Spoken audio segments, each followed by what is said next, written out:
On the 47th floor, a marriage died without a single gunshot. Inside a luxury penthouse glowing above the city, Clara folds baby clothes with trembling hands, 7 months pregnant, still waiting for a husband who no longer knows how to come home. Across town, Damien laughs beside another woman, drunk on power, ego, and the illusion that consequences belong to weaker men. Then he sends the photo. No screaming, no shattered glass, just silence. A wedding ring left on a pillow, a letter colder than revenge, and a king walking back into his palace only to realize it has already become a tomb. The architect of a city's fear would witness his entire kingdom collapse due to a single ruinous miscalculation.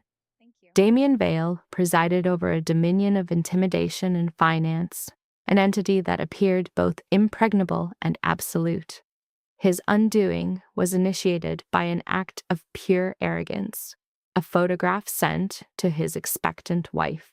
No external force could breach his defenses. No competitor could seize his throne, yet that solitary image, an artifact of his betrayal, destroyed the one prize his influence could never truly possess, the woman who held his heart.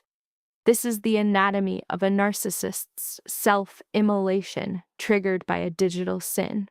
From his 47th floor summit, he did not just survey the metropolis, he commanded it. A vast tapestry of lights that beat like a single subjugated heart. Each light below represented a soul that either submitted to Damien Vale's power or sustained it. The apartment itself served as a monument to austere opulence. Polished Italian marble diffused the scarce light across its expanse. The furniture was valued at more than an ordinary man's vehicle. The art had been collected through means that defied any moral calculus. And at the center of this cold majesty was Clara Vale, 7 months into her pregnancy. She was folding impossibly small garments, her meticulousness born from a life with no other defined role. Her hands moved with autonomy, smoothing cloth, aligning seams, folding once, twice, and again. Each item, smaller than her palm, felt like a delicate vow she was convinced would be broken. Down the hall, the nursery stood complete, yet devoid of spirit. Its pale gray walls, dubbed morning mist by the designer, were priced to match the name. A vacant crib stood watch. A mobile hung in static silence.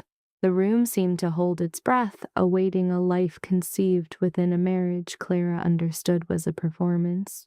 Her attention shifted to the dining table. 2 place settings, 2 glasses, 1 for water, and 2 napkins folded into the severe triangles Damien preferred. It was her nightly rite of denial, arranging a place for a husband who infrequently returned to fill it. It was 7:43 p.m. He had promised 7. Traffic, she rationalized, was the cause of his tardiness. She wove a fiction of a meeting that had run over, articulating the empty, placating lies that had become her default language over the last 8 months. Each rationalization became easier to voice, but harder to accept.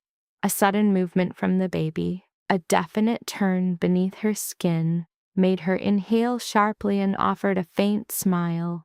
Her hand moved to the place, tracing the small life as it shifted inside.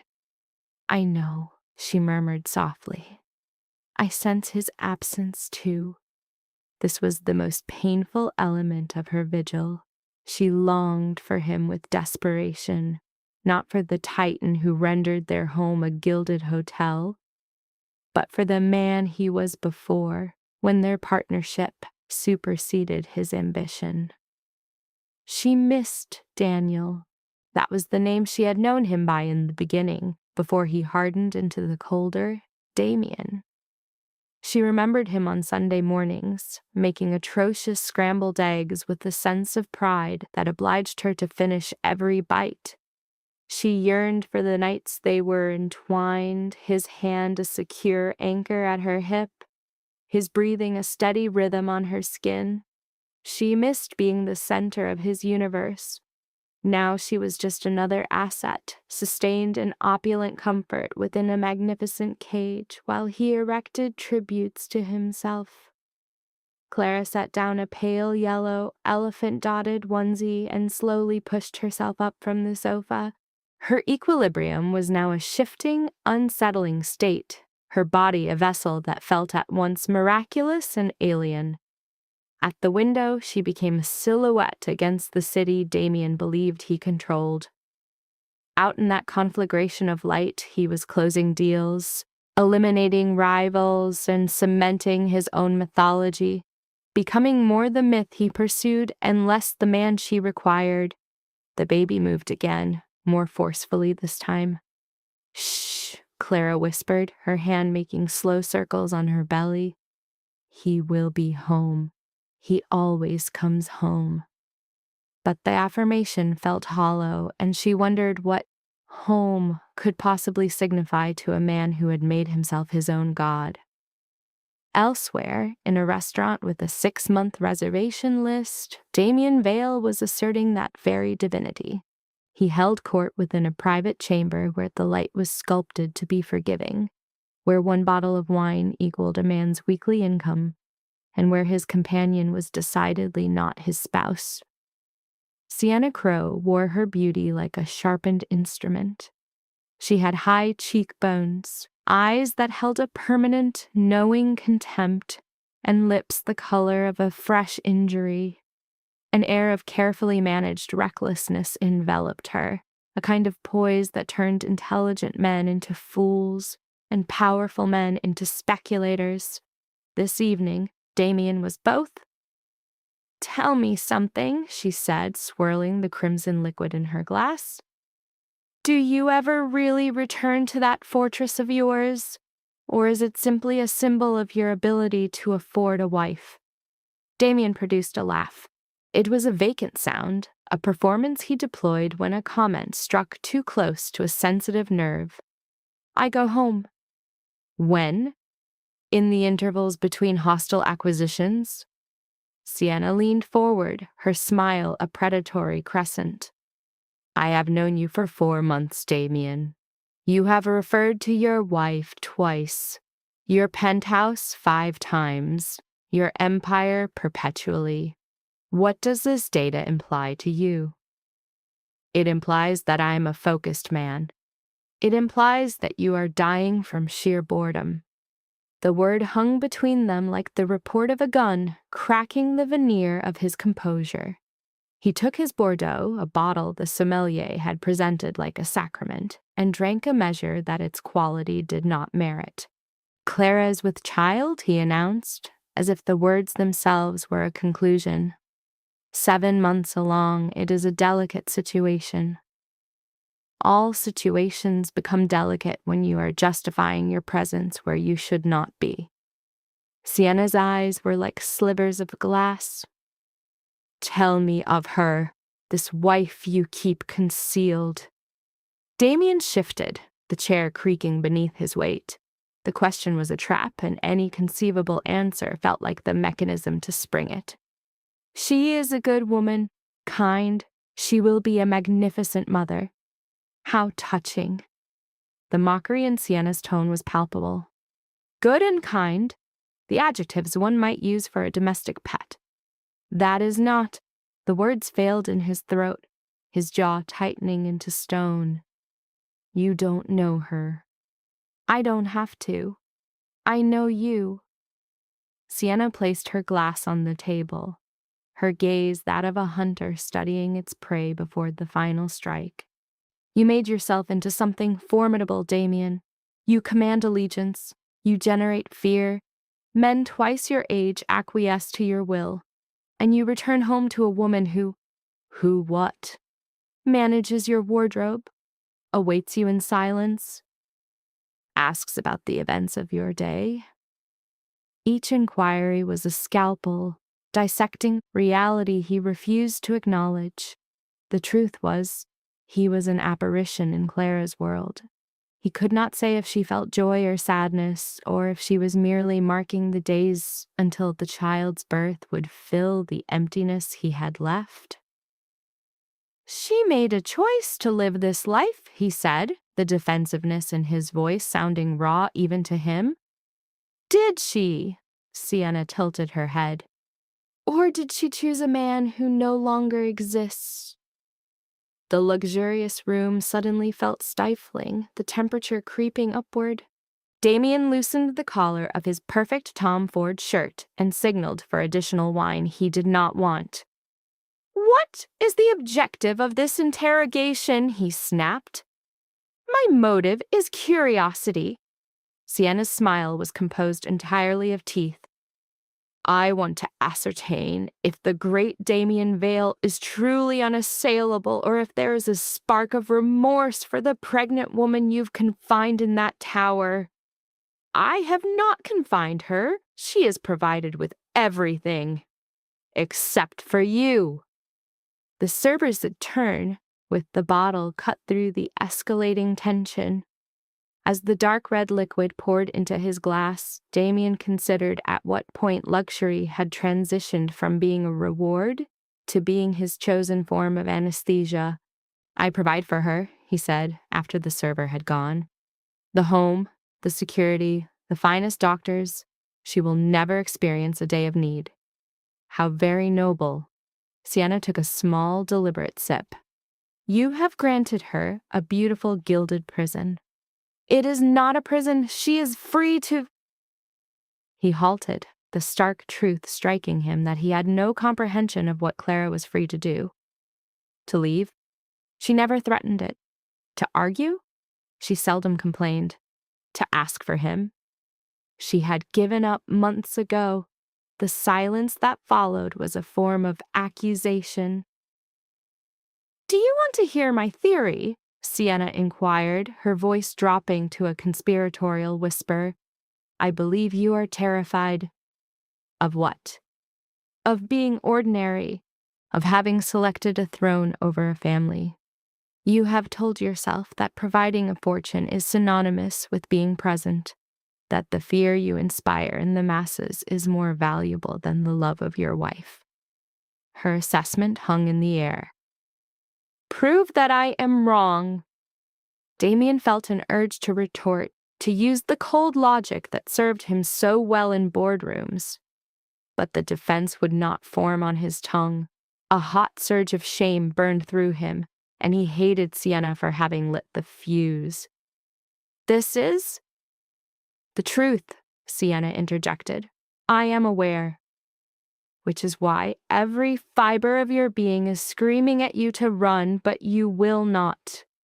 Because that would require going home, the one place you are desperate to avoid, correct?" He was. It was true.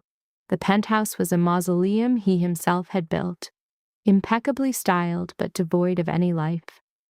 In that cold gallery, Clara was merely another of his acquisitions, the flawless wife, a beautiful and silent exhibit in his curated reality. To face her was to face the gulf between the man he portrayed and the man he truly was. It would invite questions to which he had no answers. It was far simpler to be here, numbing himself with liquor beside a woman who demanded nothing of substance. "Another bottle?" Sienna proposed, her smile predatory. Damien nodded his assent. At 8:30, a message illuminated Clara's phone. "Meeting running late. Don't wait up." 6 words with no apology, no concern for the dinner that was now cold. A dismissal as personal as a weather alert. Clara looked at the glowing screen for a long while before turning the phone over. There should have been anger, a demand for something more. There was instead only the familiar, empty ache of being let down. Her hands fell into an unconscious rhythm, folding clothing for the infant. A flutter from within her, a kick that was still a minor marvel. She was bringing a life into being in absolute solitude, tethered to a man whose surname she wore like a borrowed coat.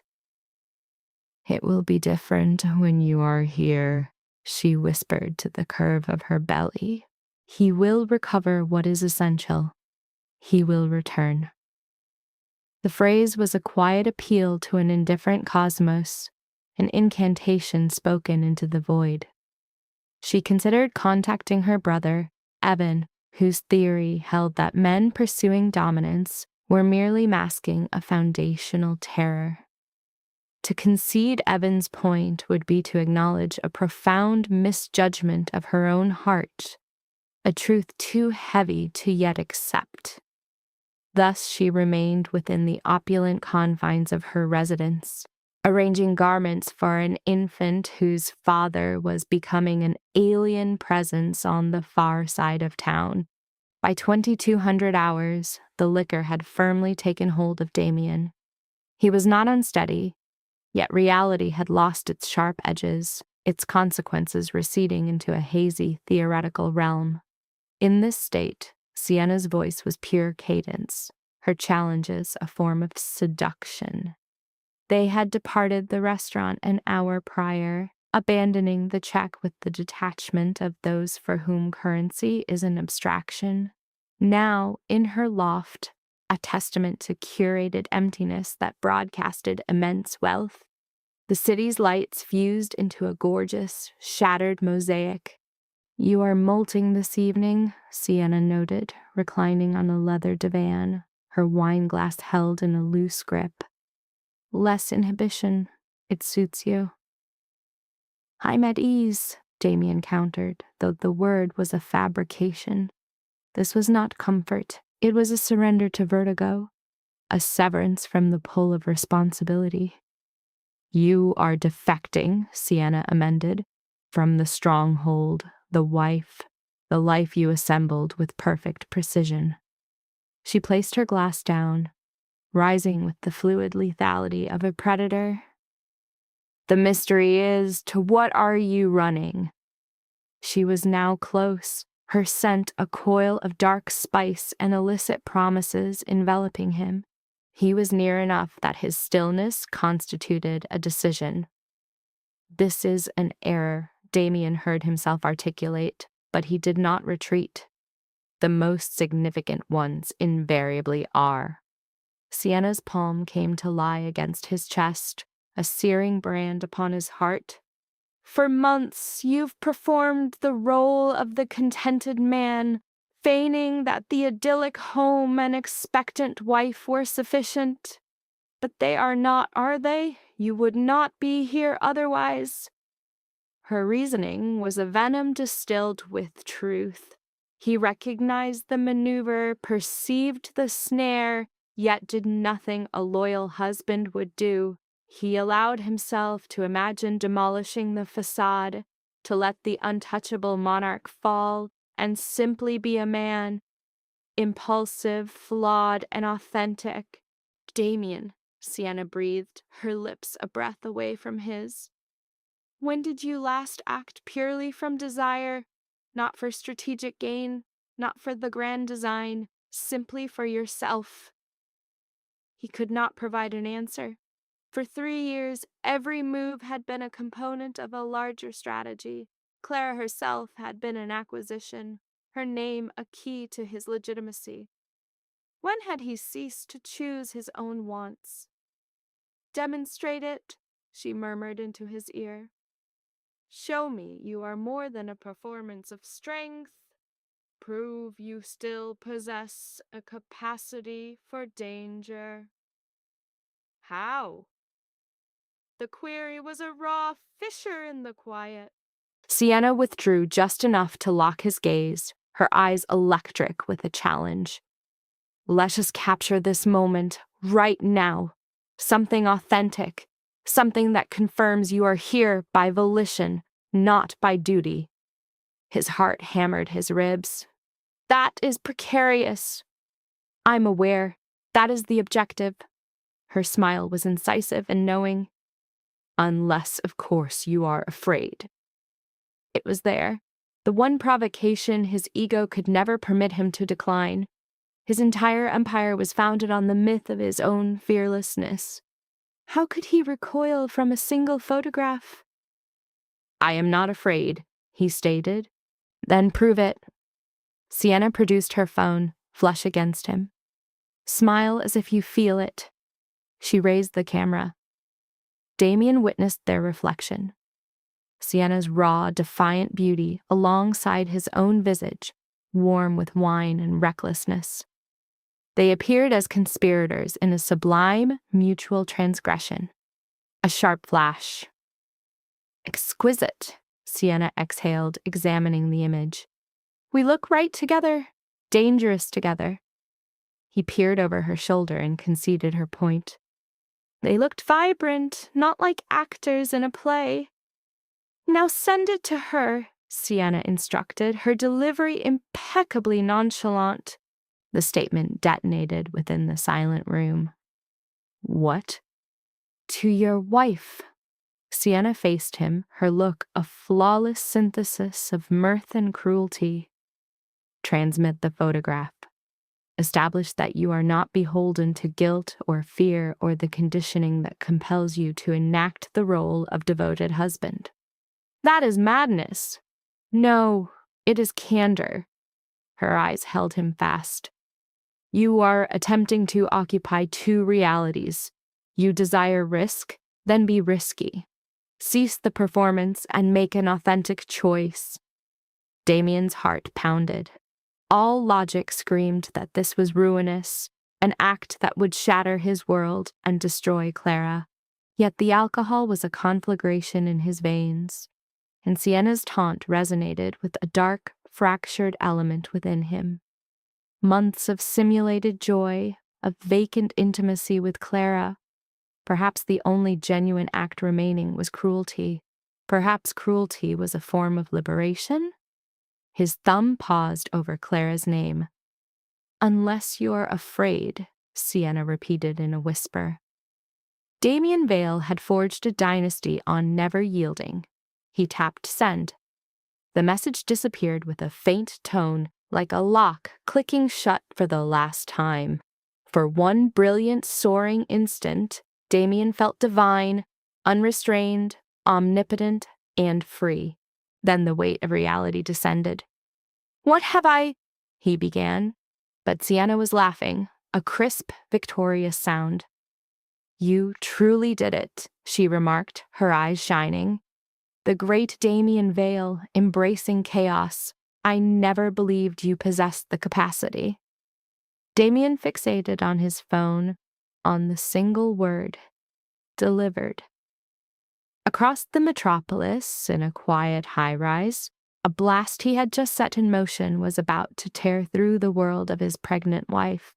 The sense of power he had felt moments ago soured into a profound physical nausea. I need to, the thought expired in his throat. Explain. Language would fail. Rectify. The action was indelible. Sienna's smile had shifted, mellowing into an expression of clinical commiseration. Welcome to the consequences, Damien. It appears invincibility does not render you immune to your own nature. He looked at her then, and for the first time he saw her with clarity, not as a paramour, but as a reflection of his own foulest truths, a reality his arrogance had refused to see. I must leave, he said, already pivoting. To do what? Apologize? Her voice pursued him. You sent that, Damien. You can't retract it. You can't mend what you just shattered. He turned away, tightened his coat, and proceeded to the elevator, a frigid horror growing inside him that was completely foreign to his cultivated composure. Damien Vale was a man defined by control, by emotional bedrock, but the legend of his own perfection. This was a catastrophic fracture in that very foundation. Within the descending lift, time itself seemed to distort. He stared at his wife's name on his screen, searching for a deception that could rationalize the image he'd sent. An accident, a prank, both patently unbelievable. The reality was a vile impulse to test the limits, to see if the flawless world he had constructed would break. In fashioning a god, he had failed to consider the man's talent for self-destruction. The elevator doors parted onto the street, where his chauffeur stood with the inert stillness of a sculpture. Inside the Mercedes, the recognizable aroma of fine leather was suffocating, like the atmosphere within a sealed tomb. Home, he pronounced, the lone word, a taste of ash on his tongue. Home was a sanctuary, a place of forgiveness, qualities he knew he would not find in his penthouse on the 47th story.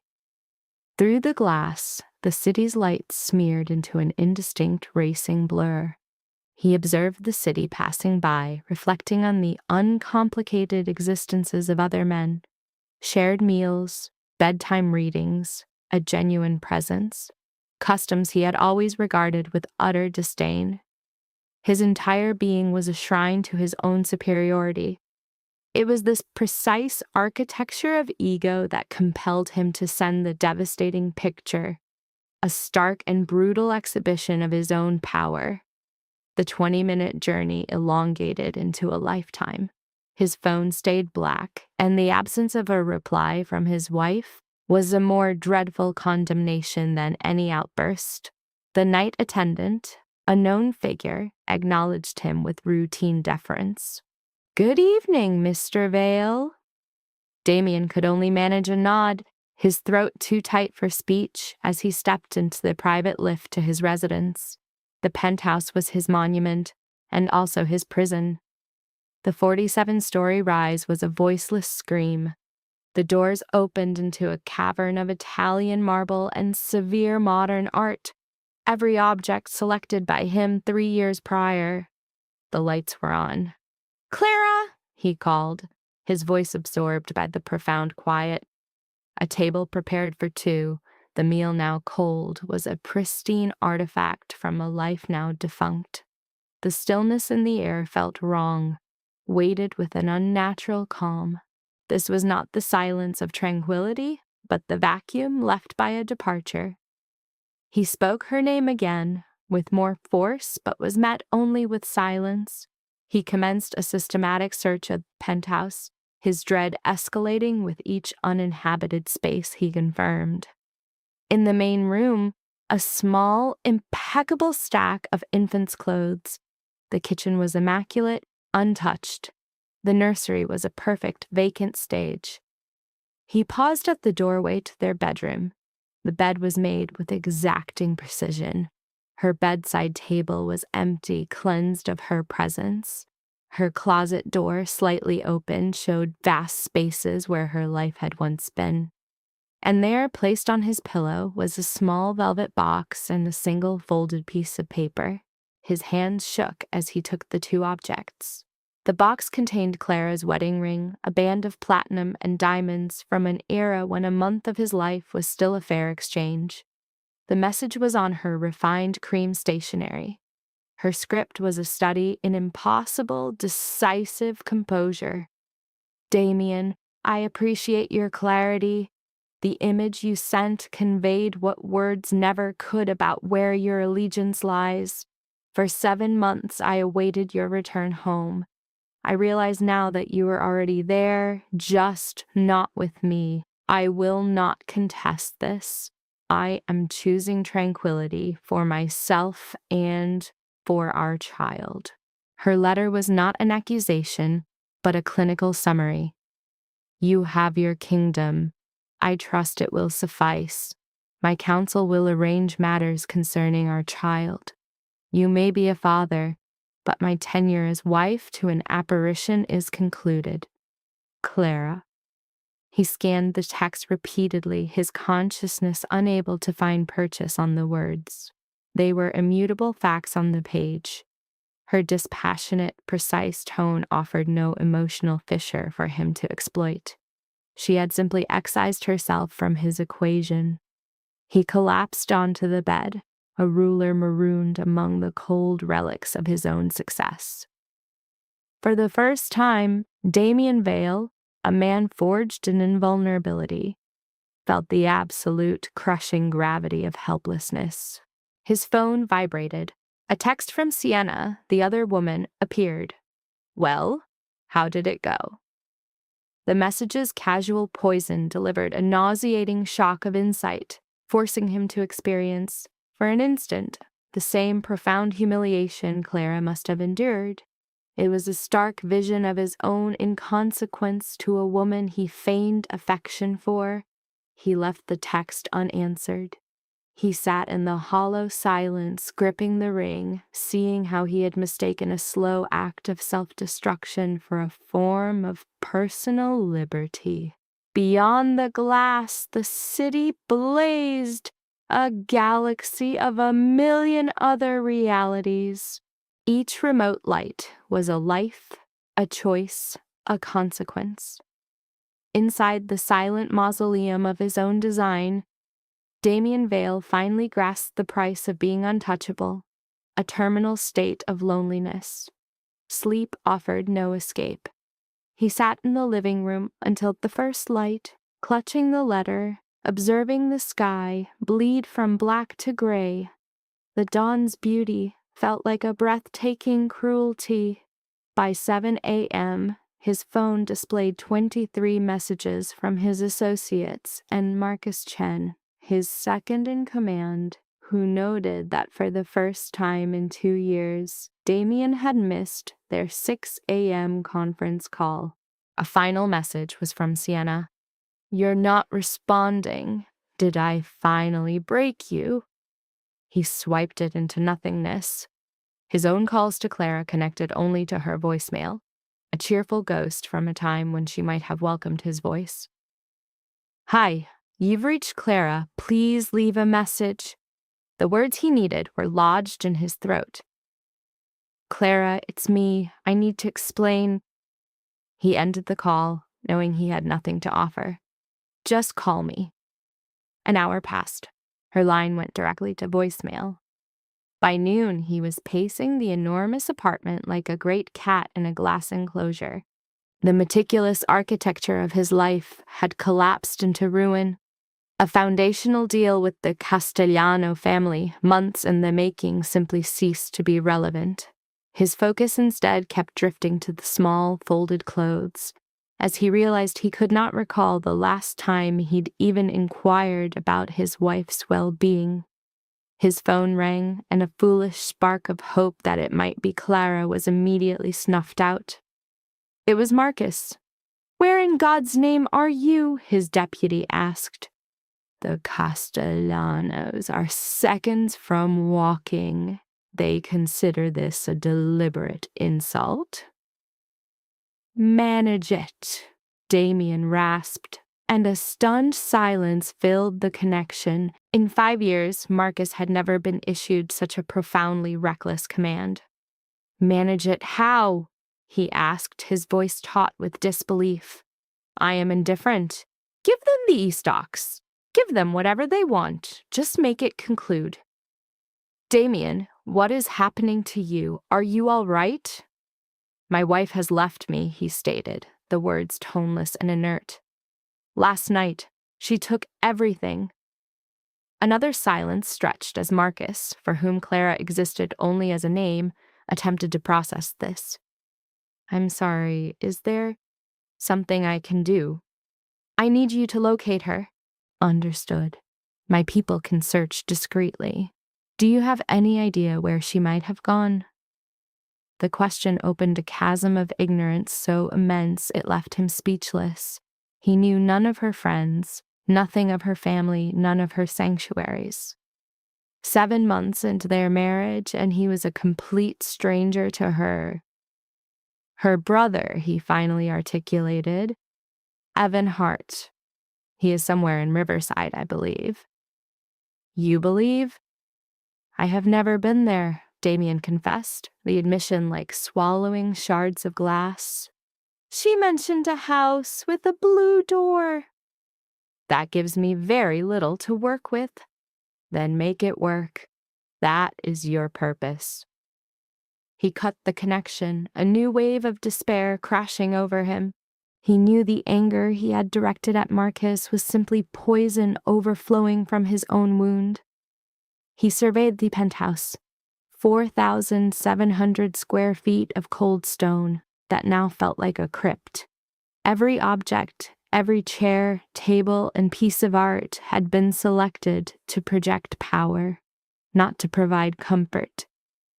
He remembered Clara's first timid attempts to inject life into the void, the plants he labeled as clutter, the photos that disrupted his clean aesthetic. He had systematically dismantled each of her efforts until she had finally surrendered. When had he stopped perceiving her as a person? His phone illuminated with a text from an unknown number. "Mr. Vale, the message from Evan Hart was brutally direct. Clara was safe. She would not be speaking with him again. All future communication regarding their child was to be conducted via her legal team. He should expect their call." Damien felt a surge of blinding fury at war with a chilling dread. His initial instinct was that he was hiding, using her relations and lawyers as a bulwark. But that was incorrect. Her letter, her exit, it was all too calculated, too serene. She was not hiding from him. She was erecting a fortress against him. Then the truth landed with the force of a physical impact. Clara was not the affliction. He was. His reply was one last, desperate attempt to seize control. "I need to see her, please, just 5 minutes." The response was instantaneous. The message was cruelly simple. "She knew you would call. The answer is no." His desperate plea, "This is my child as well," was met with a cold scalpel. "You should have thought of that before you sent the picture." Rage consumed Damien as he hurled his phone at the wall. The impact echoed, but the device was unharmed, a reinforced piece of technology reflecting his preference for things built to endure. A preference that, tragically, he had not extended to his marriage. He picked it up, shifting to a hollow apology. "Tell her that I'm sorry." Evan's reply was surgical. "Tell her yourself, once you learn how to be a man, not just a monument." The words found their target, shattering the carefully constructed armor of his command. The human being had been sacrificed to create the Titan.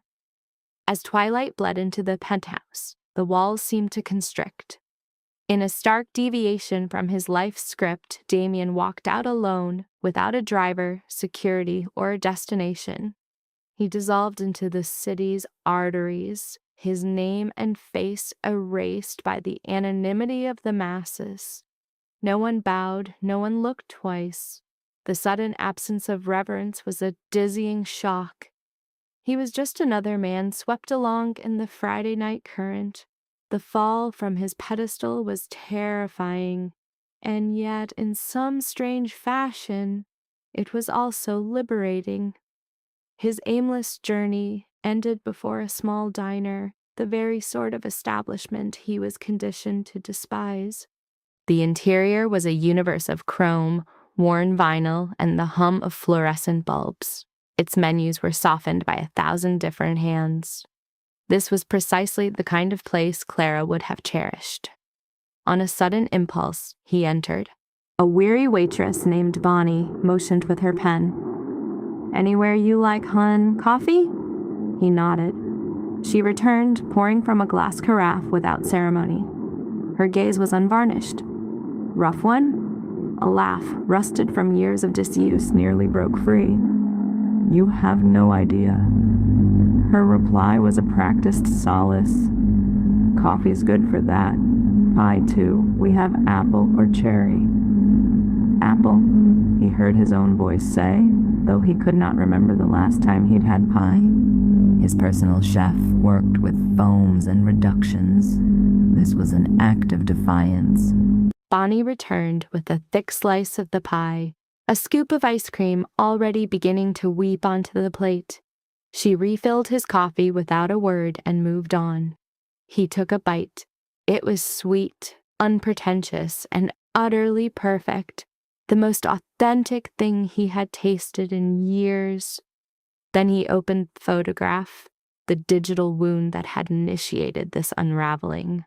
It was him and Sienna, their faces bright with a shared, heedless arrogance. The timestamp was 10:47 p.m., an hour when Clara would have been home, preparing a space for their child, awaiting his return. The question was a shard of glass in his abdomen. Who sends that to their pregnant wife? A man who would rather be feared than loved. "You hanging in there, hon?" Bonnie had returned, her face showing a genuine concern he had not witnessed in years. "My wife is gone," Damien said, the words now flowing more easily. "She left last night. I did something that can't be forgiven." She topped off his half-empty cup. "That's a powerful word." "I sent her a photograph of me with someone else. She is 7 months pregnant." "Oh, honey." The concern in her eyes hardened into judgment.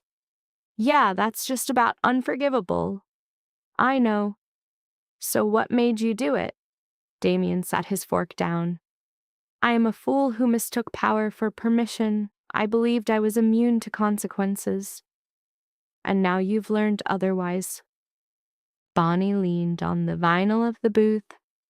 "My second husband was like that. He thought his paycheck gave him a pass on being a decent person. Do you know where he is now?" "Where?" "I couldn't tell you. I haven't seen the man in 15 years. She stood tall. "The thing is, consequences don't care about your bank statement, hun. They always come to collect." She drifted to another table, leaving him with his pie, his phone, and the ruins of the only authentic thing he had ever constructed. For 2 hours, he simply observed people living, couples sharing an order of fries. A woman read a book in a corner booth. A man in work boots ate his dinner at the counter.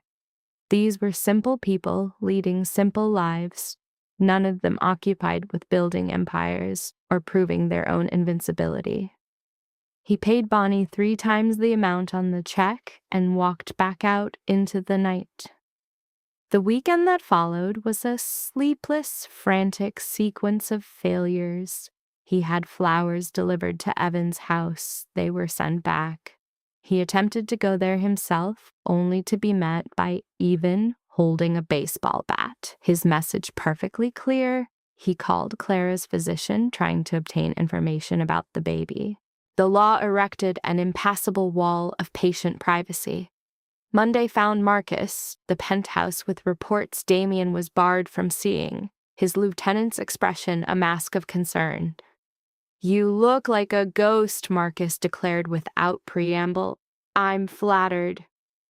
"When was your last real rest?" Damien waved off the query. "What of the Castellanos?" "To hell with the Castellanos. This is about you." The folder landed on the table. "I've been by your side for 5 years. I've watched you stare into the abyss of killers' eyes, but now you're fractured." "I'm fine." "No, you're not, and the predators are beginning to smell blood." He presented his phone, a cascade of alerts visible. "The Southside crews sense an opening. The Morettis are testing our borders. 2 of our suppliers are attempting to leverage your perceived weakness." "They can try." "Damien, your authority rests on the illusion of your invincibility. Once they see a fissure, they will shatter you. You understand this." "I do." He covered his face with a hand. "I lack the capacity for territorial disputes at present." "Then what is your capacity for?" "Bringing her home." A heavy silence fell. "And if that's impossible?" The question was a venomous vapor in the room. His whole existence was predicated on the belief that all things could be acquired or destroyed by his influence. His worldview reduced all obstacles to equations solvable by wealth, force, or intimidation. Yet Clara was not a commodity for acquisition. She was a soul he had driven to her breaking point. "I can't say," Damien confessed, the admission a quiet capitulation. "All right. I'll manage the territories while you address this. A decision must be made quickly. This indecision will be our ruin. You either focus your mind or..." "Or what?" Marcus's gaze was unyielding. "Or you relinquish control. Let me or a council take the reins." You cannot be a ghost in the machine, Damien. This world will consume you. When Marcus departed, Damien remained at the window, observing the metropolis below. From a height of 47 stories, the city appeared ordered, conquerable. Each challenge was remote, every repercussion a mere hypothetical. Yet down on those very streets, Clara was constructing an existence independent of him. His phone vibrated, displaying an unfamiliar number. "Speak." "Mr. Vale, I am Jennifer Reeves. I am Clara's legal counsel." A cold shock pierced his core. "Is she well, the child?" "Both are in good health. I'm initiating contact to discuss a provisional custody arrangement." "Custody is not on this table. I must talk to my wife." "Your wife has no wish to communicate with you. She does wish to establish clear parameters for your role as a father." The lawyer, Jennifer, spoke with a serene, unbreachable composure. "Is your schedule open for a meeting this week?" "I demand to see Clara." "That is not a possibility." "Then no possibilities exist." His tone shifted to the practiced resonance of authority that bent corporate titans to his will. "My child's future is not a matter for attorneys. Should Clara have conditions, she will deliver them to me in person." "Mr. Vale, I understand your emotional state, but coercive tactics are—" "This isn't coercion. It is a statement of reality. Clara is my wife. The child is mine. Her desire to depart is a matter between us. She will not employ you to nullify my existence." "She isn't nullifying you. She is insulating herself from your influence." The statement struck him with the force of an impact. "I am aware of my actions. Are you? Your concern appears centered on your loss of authority, not the suffering you caused." For an instant, Jennifer's dispassionate facade cracked. Clara presented the photograph, Mr. Vale, and the note. She described the long silences while you were building your empire. You must understand why your insistence on direct contact fails to resonate with me. Damien shut his eyes tightly. What are her demands? "She requires your absence until the child is born." "She requires a tranquil environment for her recovery and the birth, free from your particular form of turbulence. She will permit supervised visitation post-delivery, under a rigid set of rules defining your access." "Supervised," he thought, "as if I pose a risk." At 10:47 post-meridium, you transmitted an image of yourself with a paramour to your expectant wife, Mr. Vale. How would you classify such an act if not as intimidation? Damien was left in the void of his own culpability. "This will be our process going forward," Jennifer affirmed. "I will forward a preliminary custody proposal. You will retain your own counsel. We shall resolve this as reasonable people, and if your paternal instinct is genuine, you will honor Clara's conditions and grant her the distance she requires. And should I decline, then you will validate every negative assumption made about you, providing Clara with the legal standing to nearly eliminate your parental claims." Jennifer's tone modulated, a strategic softening. "I have practiced this for 15 years, Mr. Vale. I am familiar with men of your archetype, ambitious, accomplished, certain of their own perfection. A few achieve insight before all is lost. Others do not. The deciding factor is the substance of your character." The call ended before he could respond. Damien gazed at his phone's inert screen, at the visage of an unknown man, haggard, weary, his eyes hollow. A caricature of the flawless persona he had so carefully constructed. 20 minutes passed before Jennifer's formal email materialized. As Damien read, the dense legalese carved a gulf between his life and the text before him. Clara was to be the primary guardian. He was offered supervised contact every other weekend, conditional on his sobriety and emotional stability. The financial support was significant, yet ultimately trivial to him. He was divested of all authority in his child's major life choices: education, health, moral guidance, barring an invitation from Clara. He was to become a remote benefactor, a phantom visiting bi-monthly under supervision. The proposal was an exemplar of cold logic, a fortress of law, and an instrument of psychic dismantling. His initial impulse was one of total warfare, to deploy his legal team and contest every clause, to leverage his influence and capital to portray Clara as unfit, to compel a favorable result, to conquer. But his gaze fell upon the concluding section. These conditions are structured to protect the child from an unstable and possibly harmful environment. Should Mr. Vale demonstrate a sustained effort toward self-improvement, emotional control, and a genuine pledge to cooperative parenting, this arrangement is subject to review following the child's first year. A sustained effort? This was not a sentence imposed by Clara. It was a summons to forge a new self. This one realization demolished his entire defensive structure. For 3 days, he had framed this ordeal as a struggle for dominance, a zero-sum game of winning and losing. It was not a game. It was a reckoning. His expectant wife had been a casualty of his ambition. The photograph of his lover had been a brutish display of control. His empire was erected upon the ruins of his marriage, and Clara was now wielding a tactic he had never valued. She had chosen serenity over his chaos, security over his prestige, and humanity over his might. Damien closed his laptop, enveloped by the profound quiet of his gilded cage.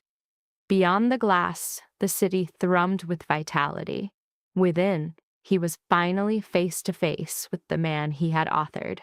He was repulsed by this new reflection. His phone chimed. A text from Sienna materialized. "Still in hiding? Don't be tedious, Damien. It was just some fun. Don't let a histrionic spouse spoil it all." He regarded the message for a long moment. Only a week prior, Sienna's recklessness had been a thrill. Her provocations had been invigorating.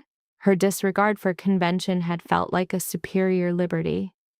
He now perceived her with clarity, a vacant figure who gathered influential men as ornaments, only to delight in their destruction. Her interest was not in him, but in the ensuing chaos, the victory, the theater of a titan's fall. Damien severed the connection, blocking her number. It was a minor act, nearly insignificant amidst the totality of his ruin, yet it was his first authentic decision in ages. That evening, Damien engaged in a ritual he'd abandoned since his university days. He drank himself into a violent stupor, alone. This was not the refined pleasure of a vintage label, but the methodical self-flagellation of common whiskey consumed with purpose. He collapsed to his bedroom floor, propped against the bed, and emptied a bottle of Jack Daniels while navigating his phone's gallery. He sought images of Clara. The collection was sparse. He had ceased documenting her life months before, but relics from their origins remained. Clara, her laughter aimed at something unseen. Clara wearing a sundress at a peer's summer nuptials. Clara lost in sleep against his shoulder at the cinema, her expression one of profound faith. At what juncture did his perception of her alter so completely? When did she transform from a beloved companion into a quantifiable asset on a balance sheet? He located their wedding photos, a simple city hall affair, as Damien had deemed a large ceremony, a vulgar extravagance. Clara, in an ordinary retail dress, radiated a joy so intense it was nearly agonizing to behold. She had invested her complete trust in him, in their union, in a shared destiny. In return, he had provided a home defined by her loneliness, a child gestated in isolation, and an image that incinerated the remnants of her belief in him. The nexus of his constructed world, his smartphone, fell from a hand gone suddenly inert as his environment began to liquefy. A retreat behind closed eyelids offered no escape, only intensifying the disorientation. He forced his gaze upward, anchoring it to the architecture of his isolation. The calculated placement of designer lighting, the precise lines of custom molding. In this penthouse, every surface was a monument to bespoke luxury, a stark contrast to the counterfeit existence he inhabited. A lapse in consciousness followed. He awoke to the savage glare of morning light, his skull a vessel for a pain of biblical proportions. His connection to the world was severed, the phone's screen dark. A bitter residue of acid and regret coated his tongue. His body registered its protest after a night spent on hardwood flooring valued at $300 a square foot. Submitting himself to a near-scalding shower, Damien sought a kind of violent purification, as if the water's heat could strip away the indelible stain of his actions and the encroaching dread of a permanent rupture. He emerged to find Marcus in the kitchen, a phantom presence brewing coffee. His voice, a ruin, questioned the intrusion. "You gave me a key for emergencies," Marcus stated, sliding a mug across the polished stone. "This qualifies." "I am fine," was the automatic denial. "No, you are not," came the calm refutation. "But you are not dead, which we will categorize as a net positive." Marcus explained his presence. "I checked on you last night. You were unconscious on the bedroom floor. I considered calling for paramedics. The question came, devoid of inflection. What stopped you?" "You were breathing," Marcus replied, "and I surmised you were engaged in a necessary civil war." Marcus conducted a careful visual assessment, searching for signs that the self-administered therapy had yielded any form of insight. Damien took a sip of the coffee, a punishingly black brew that served as the perfect antidote to his delusion. "It provided a thunderous headache," he reported, "and the acute awareness of my own foolishness." "A place to begin, then," Marcus observed, setting his own mug down. "So, what is the subsequent move? I will execute the custody agreement." "Just like that? A complete capitulation?" "It is an acceptance of objective reality," Damien clarified, moving to a stool. "Clara possesses every right to insulate herself and our child from my toxicity. My behavior has confirmed I am a liability. She is establishing boundaries which I will respect." An eyebrow arched on Marcus's forehead. "Who is this person, and what have you done with Damien Vale?" "The entity known as Damien Vale," he answered, "is the pathology." Perhaps it is time for Daniel to reemerge. The name felt alien on his tongue, an artifact from a former self he had surgically excised, a version deemed too vulnerable, too fragile, too human. This he now recognized was the foundational error of his life. "Very well, Daniel," Marcus said, testing the resonance of the name. "What is the operational strategy?" "I lack one," he admitted, "but I can define what it is not." Daniel's eyes met his friend's. "I will not engage her in conflict. I will not leverage my resources to corner or coerce her. Clara requested distance, and I will grant it while I ascertain how to become a man worthy of being in that child's life." "And the corporation?" You will serve as regent for now until I can discover my own identity, divested of the armor of being untouchable. A weighted silence filled the space between them. You are entirely serious about this. Utterly. The world will interpret this as weakness. Let it. Damien drained his coffee with the final decisive swallow. I have spent my existence constructing a fortress of strength, only to find myself its sole prisoner. It is possible that embracing vulnerability is the only path to healing. After Marcus departed, Damien initiated a message to Jennifer Reeves. The language was minimalist and direct. I have reviewed the custody agreement. I assent to all terms unconditionally. Please forward the final documents for my signature and convey to Clara my profound regret. Not as a plea for forgiveness, but as a statement of fact. I am sorry for everything. He dispatched the email before his former self could stage a coup. He moved through the opulent cage of his penthouse, his perception finally, after months of blindness, registering it as the tomb it had become. The art she had loathed seemed to judge him from the walls, a gallery of silent accusers. The furniture, engineered for aesthetics, was cold and unwelcoming to human contact. A kitchen designed for industrial-scale catering stood sterile, devoid of the memory of a single shared meal.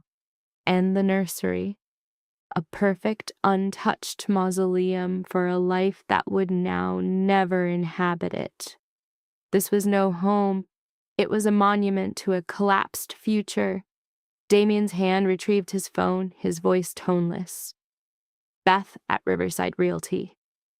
I have a penthouse to liquidate. Within 48 hours, the monument was gone, sold in a bidding war between three souls eager to acquire their own piece of the sky, to gaze down from 47 stories and believe they had mastered the world. Damien divested himself of the asset with the cold precision of a hostile takeover, accepting the initial bid without negotiation. The agent, Beth, expressed a professional bewilderment that bordered on alarm at his financially cavalier decision. Her tentative probe, "Are you quite sure you do not wish to entertain other offers?" received a curt and final refusal. Internally, however, a silent conflict was underway. The penthouse had transformed into a psychological torture chamber, its silence amplifying the specter of Clara. The pristine nursery stood as a gleaming, brutalist monument to his failure. Even the skyline he once saw as his dominion now served only to delineate the crushing immensity of his solitude. His confidant, Marcus, interpreted the deconstruction as a psychotic episode, his concern palpable. "You sold the penthouse. You ceded control to me. You have gone to ground."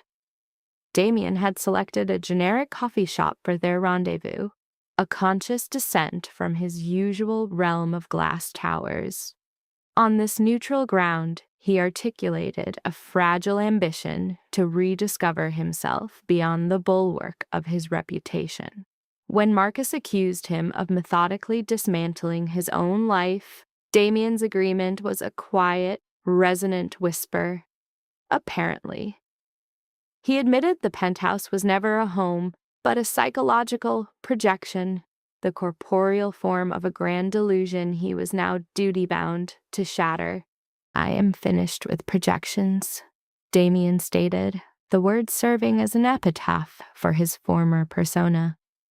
His strategy was a quiet relocation to Riverside, a humble pilgrimage to enter the gravitational pull of the woman and unborn child he had forfeited. The revelation caused Marcus to nearly aspirate his espresso, the bitter impact of the news catching in his throat. The logic was both simple and savage. In the process of erecting his empire, he had sacrificed everything of intrinsic value. The only viable path forward was a complete inversion of his life's philosophy. an effort to unwrite his history by reversing the very behaviors that had scripted it. Marcus delineated the inevitable fallout, the predators circling the perimeter. They sense vulnerability, he cautioned. The chatter suggests you have vacated the throne. Damien's reply was a wholesale dismissal of that reality. Let them chatter. His strategic focus had pivoted from external dominance to internal atonement. As a concluding symbolic gesture, he asked to be addressed by his given name, Daniel. Marcus consented with a nod, but his expression betrayed a truth Daniel was choosing to overlook. An empire, and the enmities it engenders, cannot be simply wished out of existence. This was not a surrender, he clarified, but a strategic withdrawal until he could forge himself into someone worth returning to. The move itself was a form of ritualistic purification. Bespoke furniture, invaluable art, a curated wardrobe, all were expunged from his existence as if they were a contagion. His only retained possessions were utilitarian essentials and a small trove of infant attire, a fragile, sacred connection to his penance. It was a deliberate act of self-effacement, a prayer to become small, become quiet, become real. The new domicile was selected for its staggering normalcy. An unremarkable house on a street where families conducted their lives. The ambient soundtrack of suburbia, the laughter of children, the barking of dogs, was a phenomenon so alien to his former sterile existence that he found it strangely restorative. The driver of the moving van surveyed the modest home and the oversized vehicle, remarking that it was a hell of a step down. The judgment of the world he was abandoning was unambiguous. To Daniel, however, this felt like the first authentic upgrade of his entire life. He arranged his meager possessions with the focused precision of a Cenobite, imposing a quiet order upon the small spaces. He then engaged in an act of symbolic humility, consuming a cheap pizza while seated on the bare floor. He would later reflect that this simple fare was more satisfying than any creation of his private chef. The gesture was not about nutrition. It was about establishing a new foundation, an anchor to a normal existence he had previously only observed from a great height. His legal counsel, Jennifer Reeves, verified his unconditional capitulation on custody and the wire transfer of a substantial fortune to Clara. The funds were instantly returned. It was a stark, silent message from Clara, an absolute refusal to let money serve as a mediator in their devastated landscape. Daniel felt the rejection as a physical impact, the words wounded. Yet within that sharp pain lay understanding. She would not be acquired or maintained. She was refusing the status of being just another one of his assets. He attempted to recategorize the funds as being for the child, a transparent maneuver to deflect his own dismissal. His delicate inquiries into Clara's condition were met with the impenetrable wall of attorney-client privilege. His lawyer then offered an unprompted clinical analysis. For an individual of his profile, this complete and total surrender represented a behavioral anomaly. His refusal to deploy his power to contend was a radical departure from the established patterns of a high-conflict personality. The lawyer's closing sentiment, "That is significant," registered not as legal counsel but as a delicate sliver of validation. He tried to articulate his new paradigm, a fundamental shift from a life predicated on winning to an urgent need to be deserving. Ending the call, he was overcome by an emotion he could only identify as a fragile, terrifying hope. It was the sensation of a man long accustomed to darkness who perceives a distant flicker of light and fears it may be a final hallucination before the void.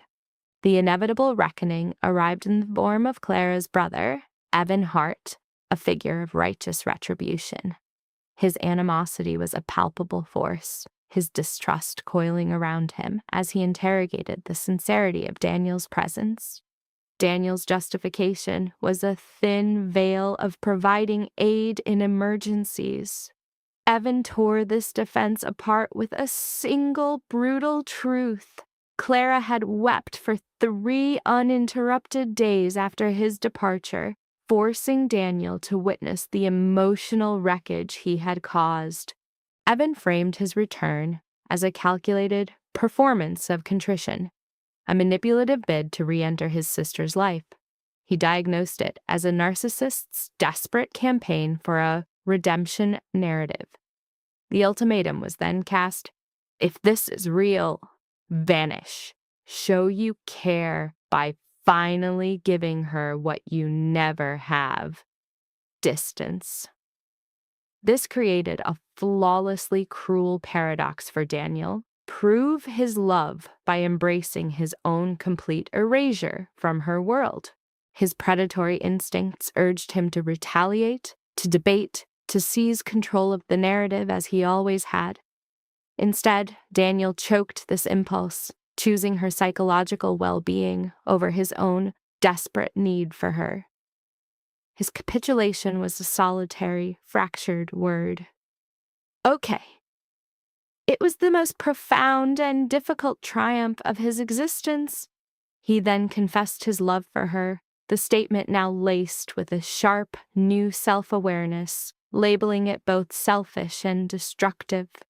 Daniel's quiet surrender appeared to neutralize Evan, draining some of the poison from his rage.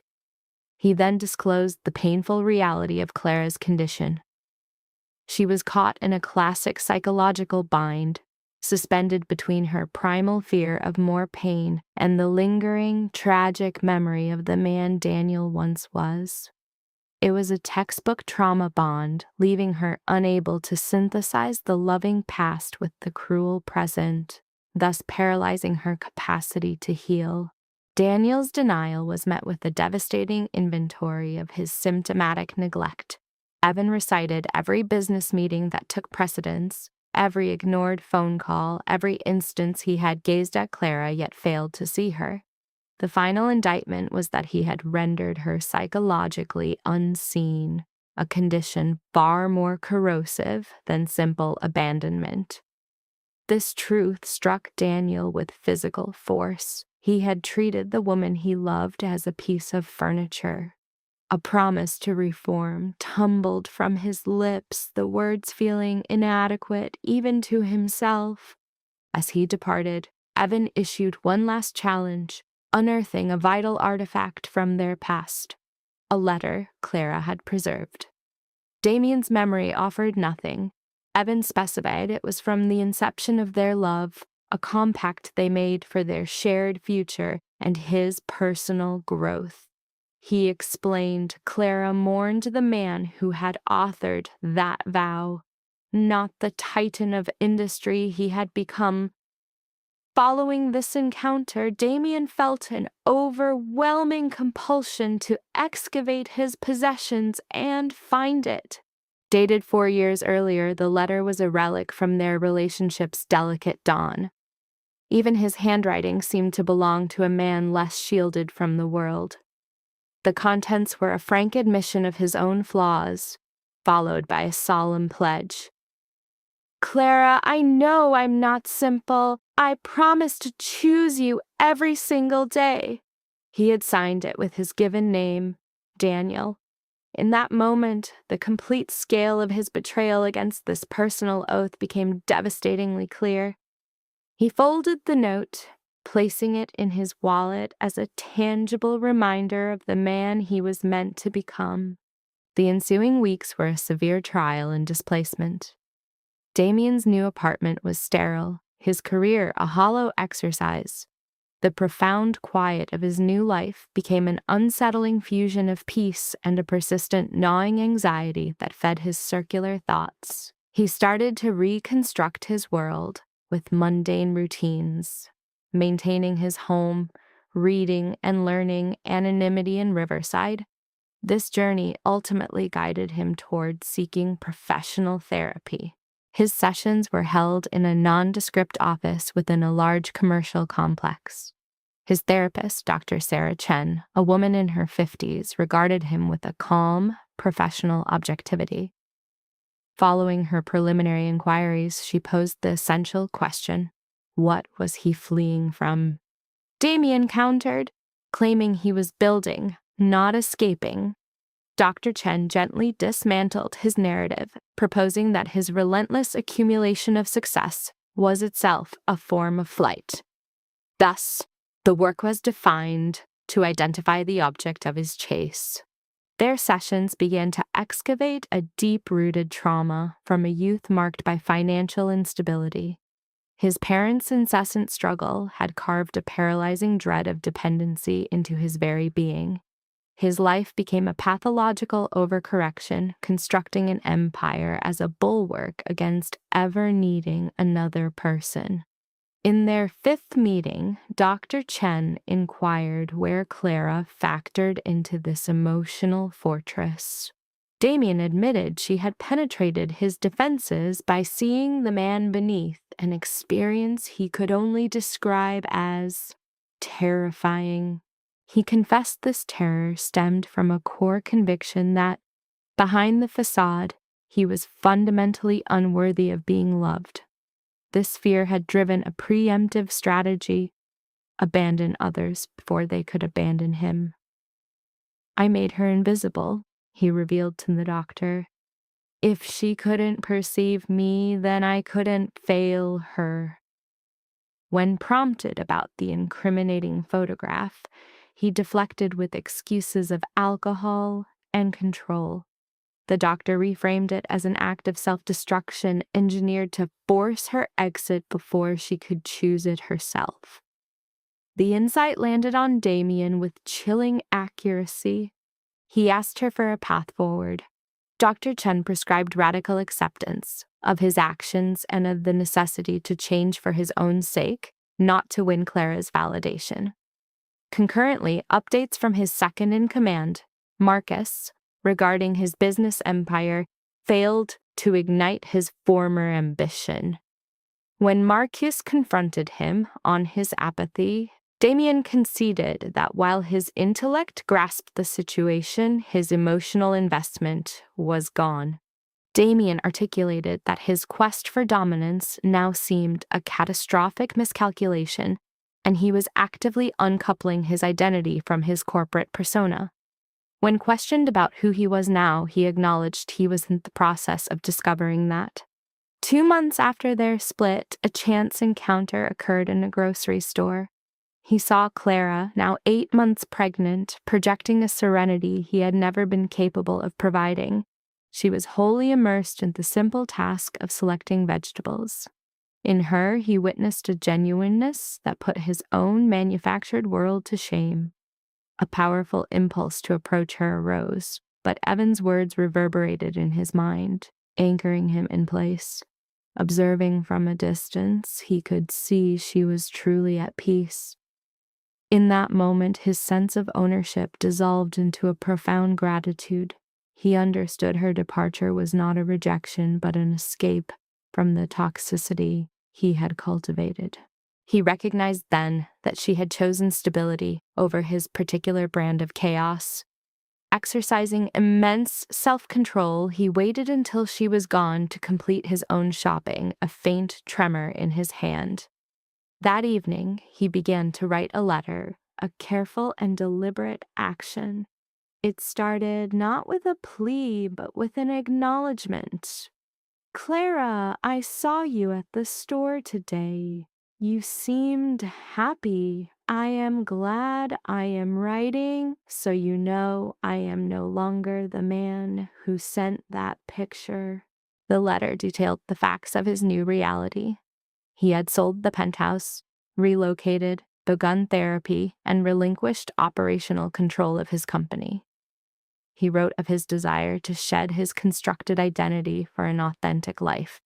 He was explicit that his aim was not to win her back, but to evolve into someone their child could respect, and to finally be worthy of the love she once offered. He concluded with simple, honest wishes for her and the baby, signing it with his birth name Daniel. He mailed the letter the following morning, an unconditional act of surrender. 3 days later, an envelope bearing her script was in his mailbox. The same tremor returned as he broke the seal. Her response was a careful negotiation between hope for his recovery and the profound skepticism his past behavior had earned. She was not prepared to trust him, but conceded that Evan's testimony of his recent changes held considerable influence. The baby was due in 4 weeks. She described her preparations, the blend of elation and fear she was experiencing. She affirmed that her sorrow had always been for the man he was before, the one who wrote pledges of love. She expressed a hope, for the sake of their child, that this man might still be reachable. Daniel read her words 5 times, analyzing each phrase. The subtext was undeniable. Forgiveness remained distant, but the door to a potential future had not been sealed entirely. It was more than he had a right to expect, and it was sufficient. He replied with a meticulously worded message. I will continue this work. I will stay near. When the baby arrives, I will assume whatever role you permit, even if purely financial. You are not facing this alone. I am 5 minutes away. For any reason. Daniel. Their correspondence continued. Concise, functional dispatches between 2 people navigating the impossible territory between their history and an unwritten future. Clara wrote about cravings for pickles and ice cream. He wrote about charring his dinner and learning to cook via internet videos. She shared that the baby's kicks were sharpest at night. He confessed to buying a book on fatherhood, though he was uncertain he would ever apply its lessons. The photograph remained between them, an unnamed specter. They never discussed divorce or reconciliation, only the coming child. 4 weeks shrank to 3, then 2. Daniel readied his small apartment, stocking diapers and formula, assembling a crib he might never see occupied.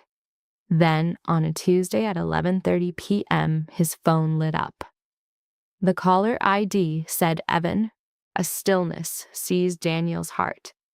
Hello? It is time. Evan's voice was a taut wire of contained panic. Her water has broken. We are en route to Riverside General. She wanted you to be called. I am on my way.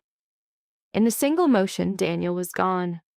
A 15-minute journey to the hospital became a frantic 8. His knuckles pale specters on the wheel. Every stoplight was a personal affront, each vehicle a deliberate obstruction. She wanted you to be called. The phrase echoed in his mind, a conditional ticket of entry. She could have erased him, relying solely on Evan. Yet after the chasm of pain, betrayal, and silence, she had summoned him. The hospital's parking structure was a cavern of shadow and emptiness at that hour. Daniel abandoned his car in the nearest available space, running through the sliding doors into the lobby's aseptic glare. A tired receptionist glanced up. Labor and delivery, Daniel stated, his breath catching in his chest. Clara Vale, my wife. The click of her keyboard was a torturously slow rhythm. 3rd floor, use the elevators to your left. Inquire at the nurse's station. Daniel was already in motion. The elevator's ascent felt eternal, pausing on the 2nd floor for an orderly and an empty gurney. The 3rd floor arrived. Its doors opened onto a corridor imbued with the scent of antiseptic and profound expectation. Ahead lay the nurse's station, where a young woman with a gentle expression looked up. I seek Clara Vale. I am her. I am Daniel, her husband. The nurse consulted a chart. She is in room 314, but I must inform you, sir, her dilation is only at 3 centimeters. This process may be quite prolonged.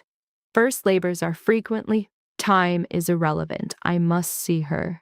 The nurse's professional veneer gave way to empathy. Room 314 is just down the corridor on your right. Her brother is with her now. Proceed gently, understood. The pain is considerable. Daniel nodded, his legs feeling like foreign appendages as he moved down the hall. The door was partially open. Through the aperture, he heard Clara's voice, stretched thin by torment. I cannot do this. Evan, I truly cannot. The pain is too great. You can. You are the most resilient person I have ever known. You walked away from a man who was unworthy of you at 7 months pregnant. You constructed an entire new existence from nothing. You can absolutely do this. Daniel remained frozen on the threshold, immobilized. An old, buried instinct commanded him to storm in, to control the situation, to alleviate her pain. But a newer, hard-won discipline counseled him to first request entry. He knocked softly on the door. The voices within ceased. Then Evan's voice emerged. Enter. Daniel guided the door inward. The room was a sterile, functional space, a hospital bed attended by quietly beeping machinery. Evan seated in a visitor's chair, a window framing the parking lot, and upon the bed, Clara. Exhaustion was already chiseled into her face. Her hair was drawn back, her complexion pallid except for 2 sharp spots of color on her cheeks.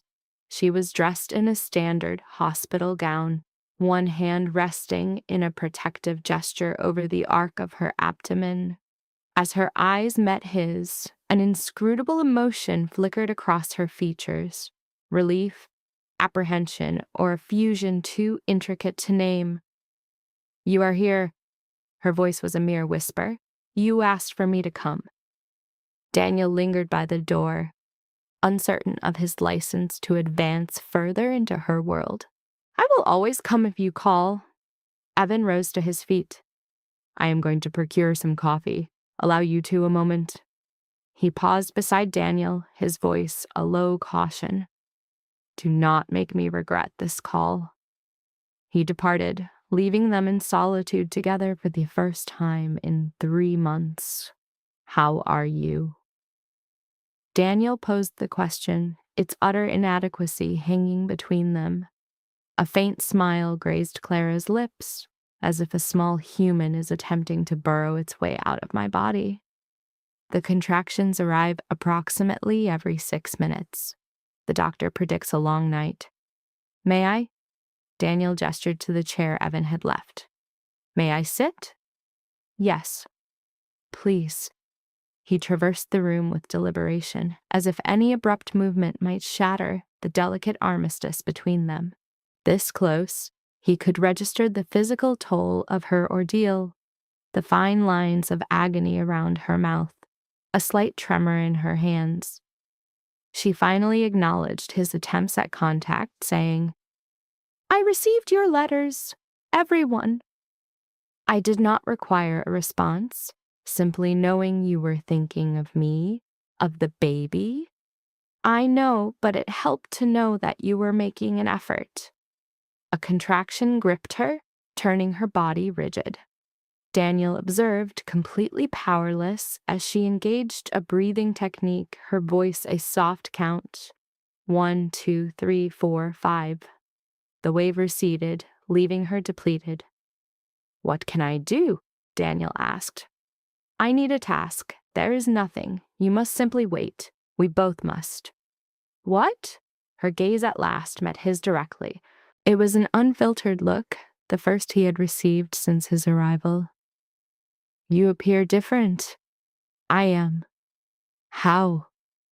He paused, searching for the language to encapsulate 3 months of radical deconstruction, of therapy, of chosen isolation, of demolishing the monument he had erected to his own ego.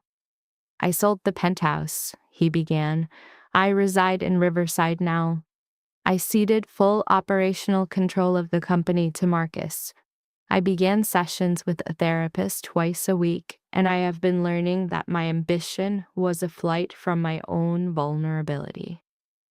A flicker of authentic surprise crossed Clara's face. You are in therapy? For 2 months. It appears I have a great deal of work to do, such as erecting an entire empire as a shield because I was petrified of ever being powerless again. Such as neglecting you because you saw the man behind the shield, and that was more terrifying than any corporate adversary. Such as sending that photograph because a broken piece of me wished to destroy everything before you could see you deserved better. The admissions settled into the quiet space between them, Clara's expression a neutral canvas. My therapist, Dr. Chen, says I am a work in progress.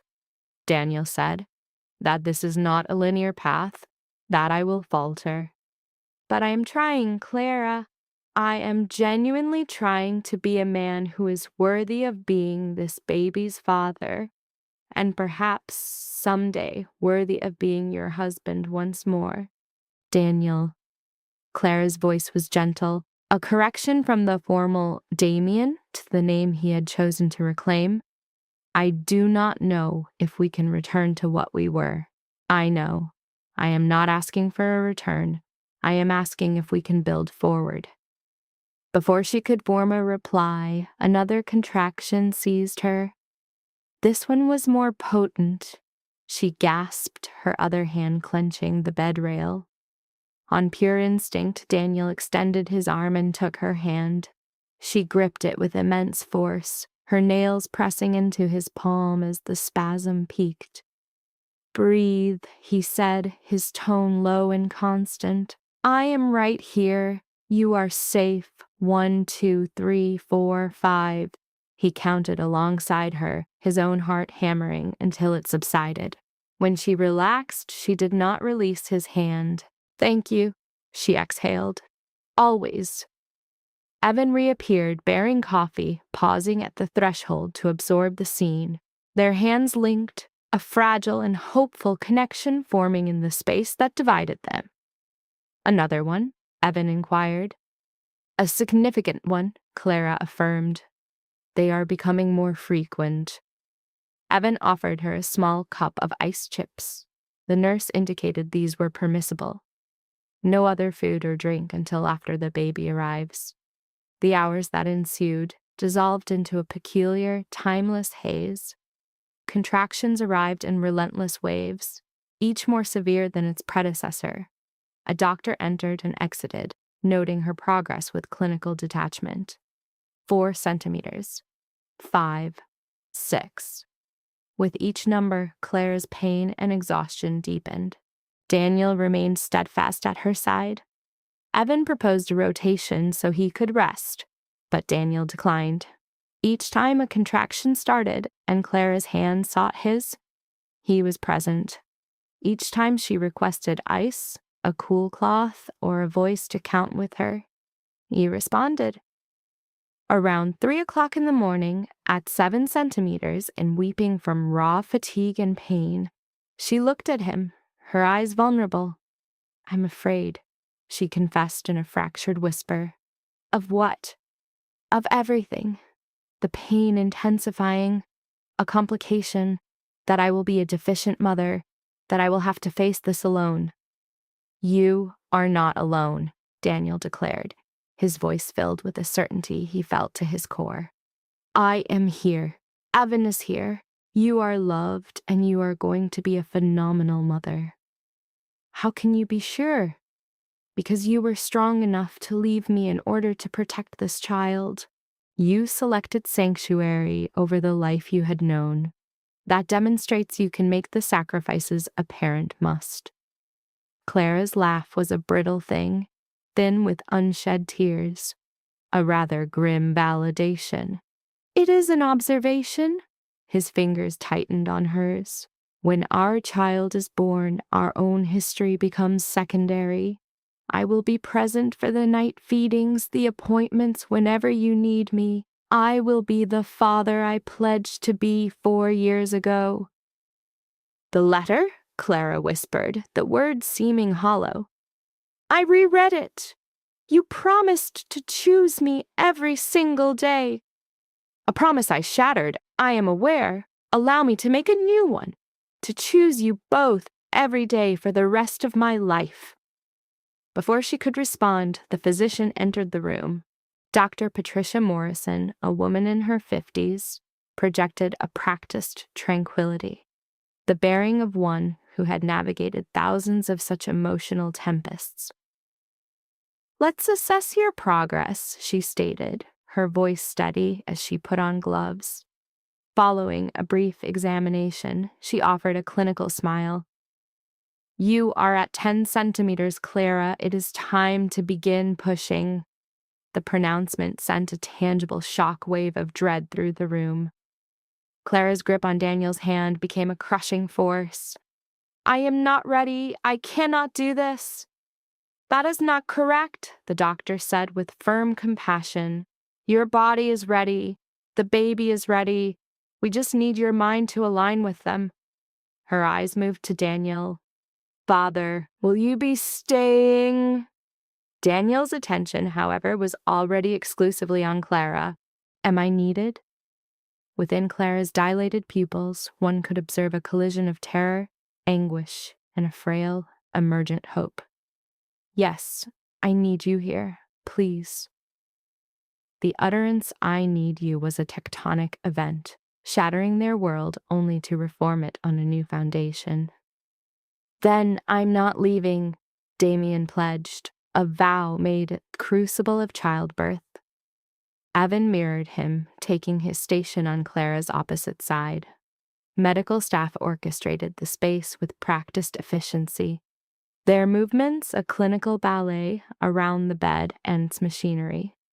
Dr. Morrison assumed her position, stating, All right, Clara, the next time you feel it, push with absolute commitment, a deep, powerful force.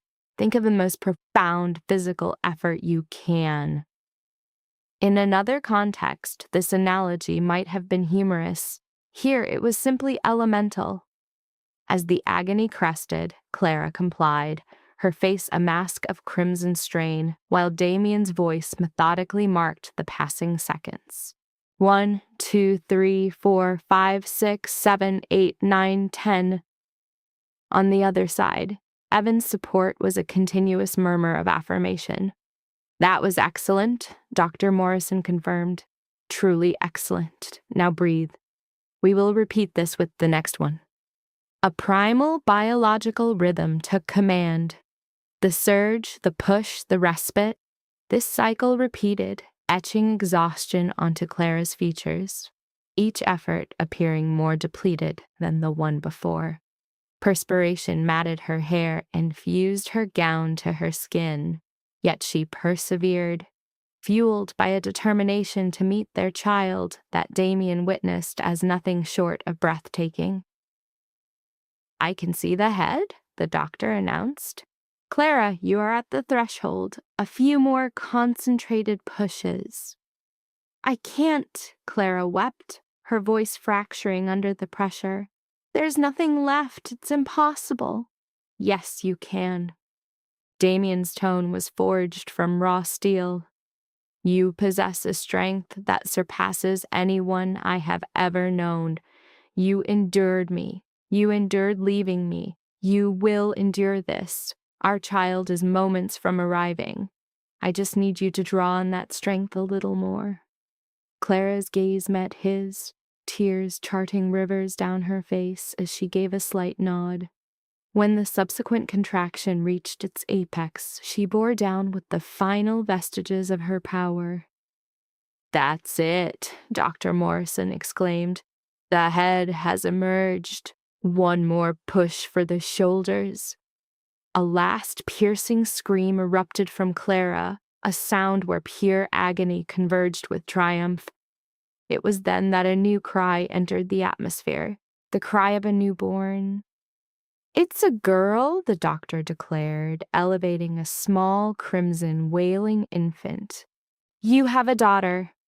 In that instant, the continuity of time fractured. Every pillar of Damien's identity, His empire, his authority, his wealth, his name crumbled to insignificance before this diminutive, perfect, crying life form. His daughter, their daughter. The nurses adeptly cleaned her before placing her on Clara's chest. The infant's cries subsided into whimpers and then fell silent, pacified by the familiar rhythm of her mother's heartbeat.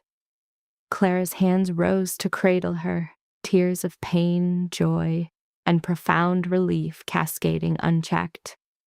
"Hello, little one," Clara whispered. "Hello, we have been waiting for you." Damien remained motionless, his breath a shallow echo in his chest. His focus was riveted on them, his partner and his child, as he felt the very structure of his soul realign. This was not the splintering he experienced when Clara departed. This was a different phenomenon entirely, a form of spiritual genesis. "Would you like to cut the cord, Dad?" a nurse inquired, offering a pair of surgical scissors. Damien's gaze sought Clara's. She assented with a nod, her face a canvas of tears and smiles. With a distinct tremor in his hands, Damien severed the lifeline that had tethered his daughter to her mother for 9 months. A nurse briefly took the infant, reciting metrics that barely registered in Damien's consciousness. 7 pounds, 4 ounces, 20 inches, flawless APGAR scores. Then she was returned to Clara's chest, swaddled and florid, her features compressed and exquisitely beautiful. "She has your nose," Clara observed softly, "and your jawline." "She has your eyes," Damien countered. "Just look at them." Evan, who had been weeping quietly in a corner, approached them. "She is perfect, Clara. You accomplished it." "We accomplished it," Clara amended, her eyes locked on Damien. "All of us." After completing her work, Dr. Morrison made a quiet exit. "I will give you some time as a family. Congratulations to you all." Once they were alone, Damien, Clara, Evan, and the newborn, a hushed, almost sacred silence descended upon the room. The baby produced minute sounds, acclimating to the world beyond the womb. Clara, though exhausted, appeared luminous, a hand resting protectively on their daughter. "Have you considered any names?" Evan asked. "I had a list," Clara confessed, "but seeing her now, none of them feel quite right." Her gaze shifted to Damien. "What are your thoughts?" The question was a profound offering of trust, a motion toward partnership, an unlocked door. "What about Emma?" Damien proposed. "It signifies whole, universal, complete." Clara weighed the name, her focus on their daughter. "Emma. Emma Vale." A smile blossomed on her face. "I like that. Her name is Emma." The baby, Emma, then yawned, a tiny, flawless portrait of serenity. A feeling Damien had not known for years overtook him. It was not power nor control, nor the exhilaration of conquest, but love. Uncomplicated, overwhelming love. "Can I?" His voice faltered. "Can I hold her?" Clara's eyes scrutinized his expression, gathering some unspoken piece of information. Whatever she perceived was sufficient. She carefully transferred the tiny, warm bundle into his arms. Emma's weight felt at once negligible and immeasurable. Damien cradled her against his chest, terrified of error, captivated by her perfect miniature fingers and her innate trust in his protection. "Hello, Emma," he whispered. "I am your father, and I give you my word. I will do better by you than I did for your mother. I will be present, I will be here, I will love you with such ferocity that you will never for a single second have cause to doubt it." Tears now streamed freely down his own face. It was of no consequence. Let them fall. Let the armor disintegrate. Let him be rendered weak before this small being who would never be concerned with his empire, his wealth, or his authority. Her only concern would be his presence, and he would be present every single day for the remainder of his life. "Daniel," Clara said softly. He looked up, her expression unreadable. "Thank you," she said, "for arriving, for being here. I am aware it doesn't resolve everything, but it is significant." "I will continue to be present," Damien promised, "for as long as you will permit it." Evan cleared his throat. "I am going to give you two some privacy. Call if you require anything." He kissed Clara's forehead, gazed at Emma with wonder, and then departed. Now alone with Clara and their child, Damien cautiously settled into the chair beside the bed, still holding Emma securely. She had drifted to sleep, her tiny chest rising and falling in a steady cadence. "She's perfect," he repeated. "She is," Clara observed them together. "I was furious with you for months. I wanted to despise you, to excise you completely and raise her on my own. You would have been within your rights. Perhaps, but your letters began to arrive. Even informed me you had relocated to Riverside. Then I saw you in the supermarket looking disoriented by the vegetables."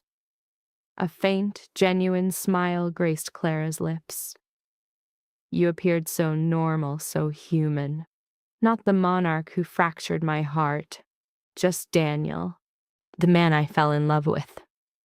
Damien felt a constriction in his throat. "I am trying to find my way back to being that man." "I can see that. But Daniel, there is something you must understand." Clara's tone became serious. "I cannot endure this again. I cannot be made to feel secondary.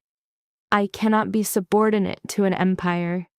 If you are to be a part of Emma's life, of our lives, things must be different. They will be. I have already initiated changes."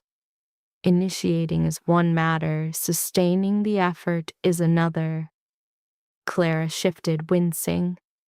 "I need to know that when challenges arise, when business demands your attention, when power presents its temptations, you will consistently choose us. Not only today, in this hospital room with our newborn, but in a month, and in a year and 10 years from now." "I will."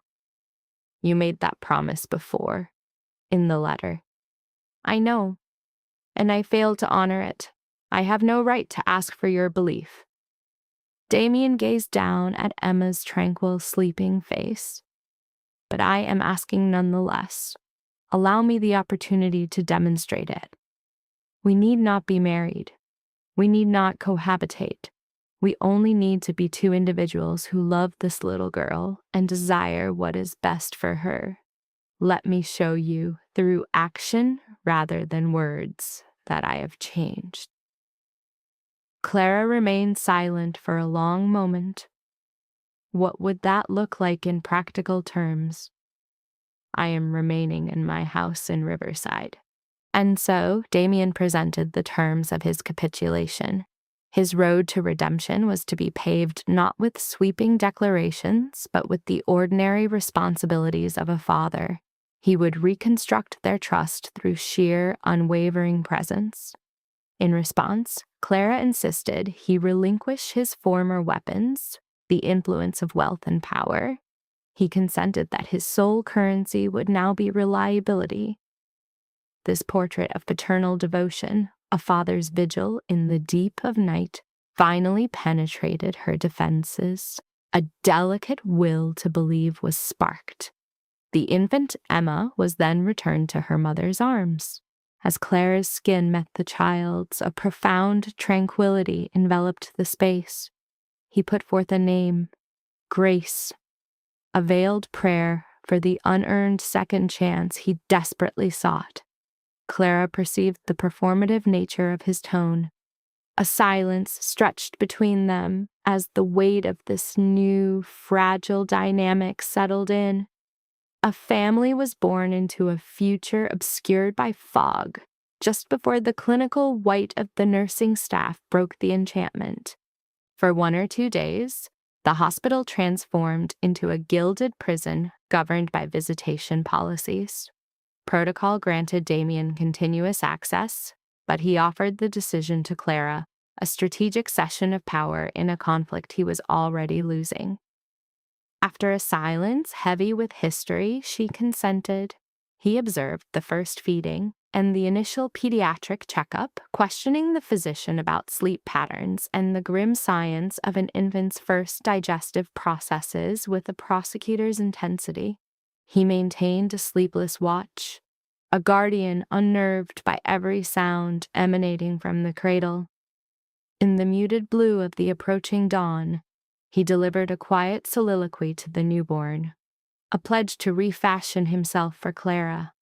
He described a redrawn world with the infant as its nexus, where affection would dismantle power. As her small fist enclosed his finger, he felt not a biological reflex, but the grant of a pardon. This was his forge, an opportunity to incinerate the husband he had been and cast himself as a father. The first 2 weeks dissolved into a haze of weariness and awkward education. While Clara recovered separately, he began his daily ritual, swapping grand gestures for the 7 a.m. arrival with provisions selected with an obsessive focus. His hands, once instruments of authority, learned the delicate physics of care. He insulated Clara from the infant's demands to allow her to heal. A third party, Evan, observed with profound mistrust, awaiting the monster's relapse. Yet the formidable persona dissipated, leaving a weary parent, unkempt and humming fragments of lullabies. Cornered by Evan over a 6 o'clock feeding, Damien credited his transformation solely to the child's existence and to hers alone. In time, he added Clara's name to his catalog of justifications. Evan cautioned him that forgiveness was a land to which she might never allow him re-entry. Damien performed a patience he did not possess, asserting he only sought to exist in her periphery. The punishing regimen of childcare and business became his new faith, the role of the perfect father, his only means of grace. After 3 weeks, she asked to inspect his home. She presented it as an inquiry into logistics, a precursor to the question of custody. A wave of dread washed over him, but his consent was immediate. He watched her appear the next day, her motions with their child a seamless, expert dance. This iteration of her, the mother, erased the memory of the beautiful, forlorn woman he had once controlled, forcing a total recalibration of what it meant to possess. He swung the door open before her knuckles could meet the wood, a frantic energy just beneath his practiced humility. The apartment was a Spartan cell against the palace they had inhabited, but at its center lay a flawlessly equipped nursery, a sanctuary constructed as physical evidence of his contrition. This, he articulated, was to demonstrate he could be entrusted with her care alone. The residence was secure, he proposed, and nearby, its only commendable qualities. Her examination revealed the artifacts of his new persona, textbooks on cooking and parenting. In his bedroom was a deliberately positioned photograph from an era before their collapse. When her gaze fell upon it, he delivered a prepared statement about having lost focus on what truly mattered. The baby's faint cry served as a signal, and he ushered Clara into the nursery engineered for this very confrontation. As she nursed their child, he was struck by a stark, overwhelming sensation. This was home. It was in that moment she attacked, her words slicing through his contentment, challenging a past falsehood that involved a different photograph. He lowered himself to the floor, a physical attempt to seem smaller as his confession unfolded. He cited alcohol and a ruinous appetite for control, mentioning a therapist by name to add clinical weight to his self-diagnosis of fear. He sketched a portrait of a man engineered to conceal a frightened boy, certain that if she glimpsed his authentic self, she would deem him unworthy of love. She saw the architecture of the move, labeling it preemptive self-destruction designed to preserve his dominance. He concurred without hesitation, a disarming maneuver that led her to call his admission honest. With the infant now quiet, he acknowledged the permanent damage he had inflicted, but pivoted toward future conduct, deflecting the gravity of his history. Clara concluded the encounter with a slow scan of the room designed for this performance. The austere nursery became a clinical backdrop for her verdict. Clara interrogated his transformation, requiring evidence beyond the paternal role he was performing. He consented to her complete scrutiny. She observed his remote therapy appointments and noted a newfound, scrupulous management of his finances, a stark contrast to the man who once wielded money as a cudgel. She witnessed his graceless forays into cooking, a faint smile appearing as he charred a portion of their dinner. She registered the conspicuous absence of his private chef, a specter of his former influence. The arrival of his lieutenant, Marcus, fractured the domestic tableau, his astonishment at Damien's diminished life almost tangible. When asked if he was losing his grip, Damien looked toward Clara and answered that he was finally getting there. He explained to Marcus why his new life might seem like a descent into madness. He wasn't losing his mind, he countered, but discovering it for the first time. The entire empire, its violence and its influence, was merely a grand distraction. This quiet, contained reality revolving around Emma was the sole authentic element remaining. His only ambition now was to construct a life with his daughter. He then ventured to ask if they could begin to repair what was fractured between them. Her reaction was a tempest of warring feelings, a persistent rage for the isolated pain his betrayal had forged, yet bewildered by his steady, unassuming support. The query remained suspended. Was this an authentic change of self, or just a more refined form of manipulation? He conceded that no single grand act could validate his sincerity. Only the continuous, mundane, and dependable reality of his presence, day in and day out. This was his sole proposition. Clara gazed at the sleeping child who required a father capable of choosing her without reservation. He swore to become that man. "And what am I owed?" she asked. He answered, "A partner who is present and who chooses you." He could not offer a guarantee of perfection, he admitted, only the opportunity to make the attempt. With that, her fortifications finally crumbled. A torrent of grief for the life they had destroyed poured from her, the profound wound of his desertion exposed. An apology, he understood, was insufficient, but it was a beginning. He did not request forgiveness, but merely a term of probation to prove his change. The months slid by, charted by Emma's developmental victories. Damien's presence was an unwavering, constant variable. He appeared for every milestone, a dedicated archivist of his daughter's existence. Incrementally, Clara's defenses started to recede, permitting him to advance deeper into the delicate world the three of them were now building.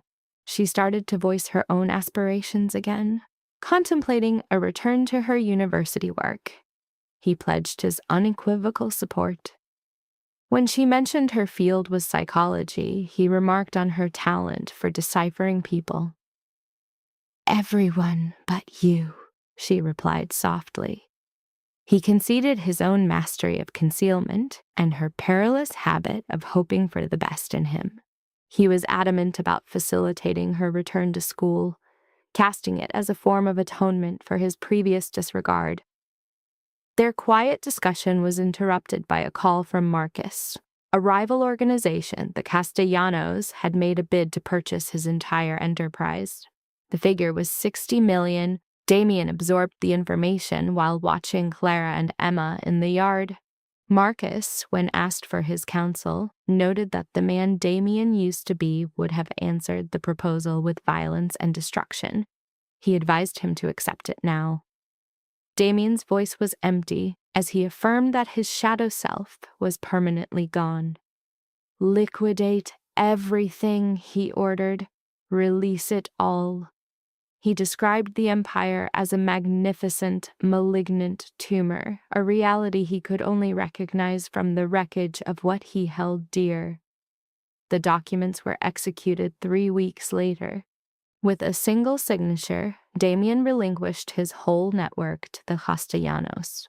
The fortune was partitioned, half was secured in a trust for Emma, a quarter was donated to charities for the impoverished in a gesture toward his own origins, and the balance was reserved for a life of quiet obscurity. He then phoned Clara, inviting her and Emma to a small dinner he termed a celebration. It was to be a memorial for his defunct kingdom and the baptism of a new existence. Clara consented, her only stipulation being that the venue be without pretense. They convened like a spectral family in a modest Italian eatery.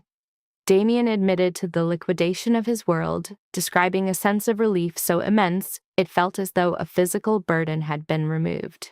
He detailed his intentions for the funds. Was he genuinely unburdened by it all? Clara inquired. The power, the dread, completely. He referred to that life as an elaborate and monstrous piece of theater. This, he declared, indicating their simple table, this was the only reality. This is real. Clara's hand traveled across the table, her fingers closing the gap between them for the first time since the birth. The touch was an electric signal that fired through his entire body.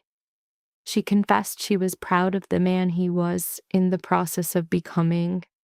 He asked if this signified a shift between them. "It means I am willing to discover what we might construct," she replied.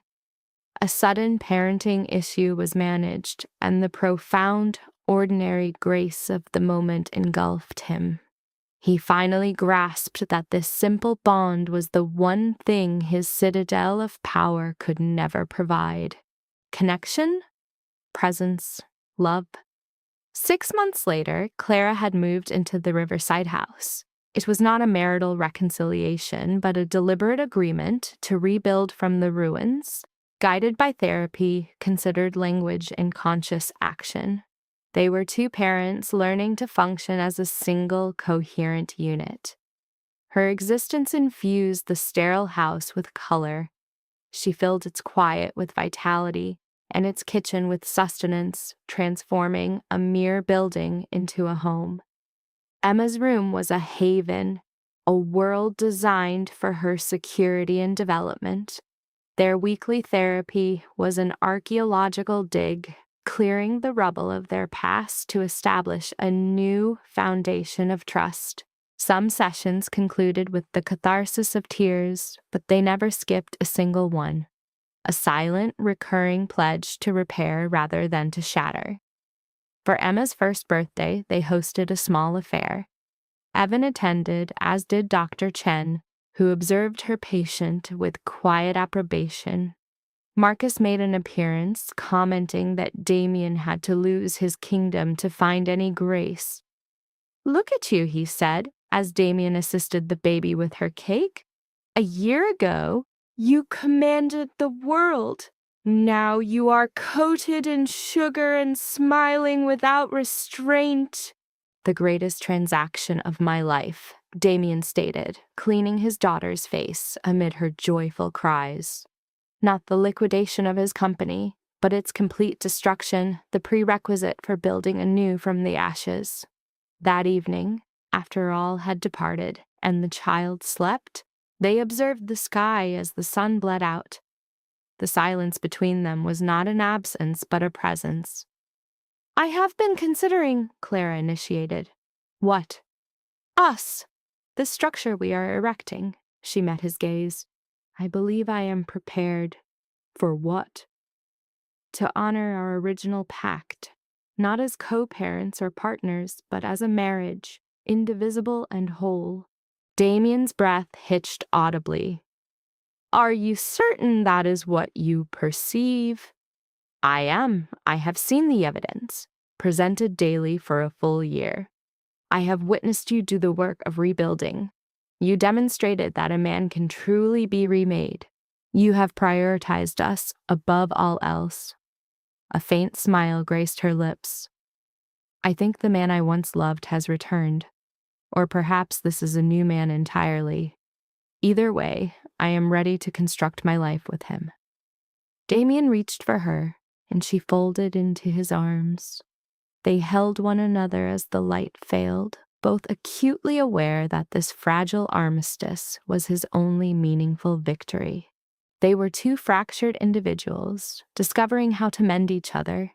It was a family being founded on authenticity rather than performance. My love for you is real, Damien affirmed. Not the desperate possession of before, but a quiet, constant thing that defines the man I aspire to be. I love you as well, Clara whispered, and I absolve you. Finally, and for everything, you are absolved. Her words were like a key turning in a long, rusted lock inside him, releasing a pressure he'd borne for over a year. He had done the labor to prove change was real. She had borne witness, then offered the one thing he could never earn: grace. They reaffirmed their vows 6 months later in their garden, with Emma toddling between them.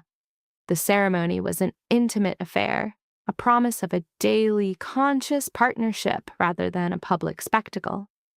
I promise to truly see you, Damien pledged, his hands around hers.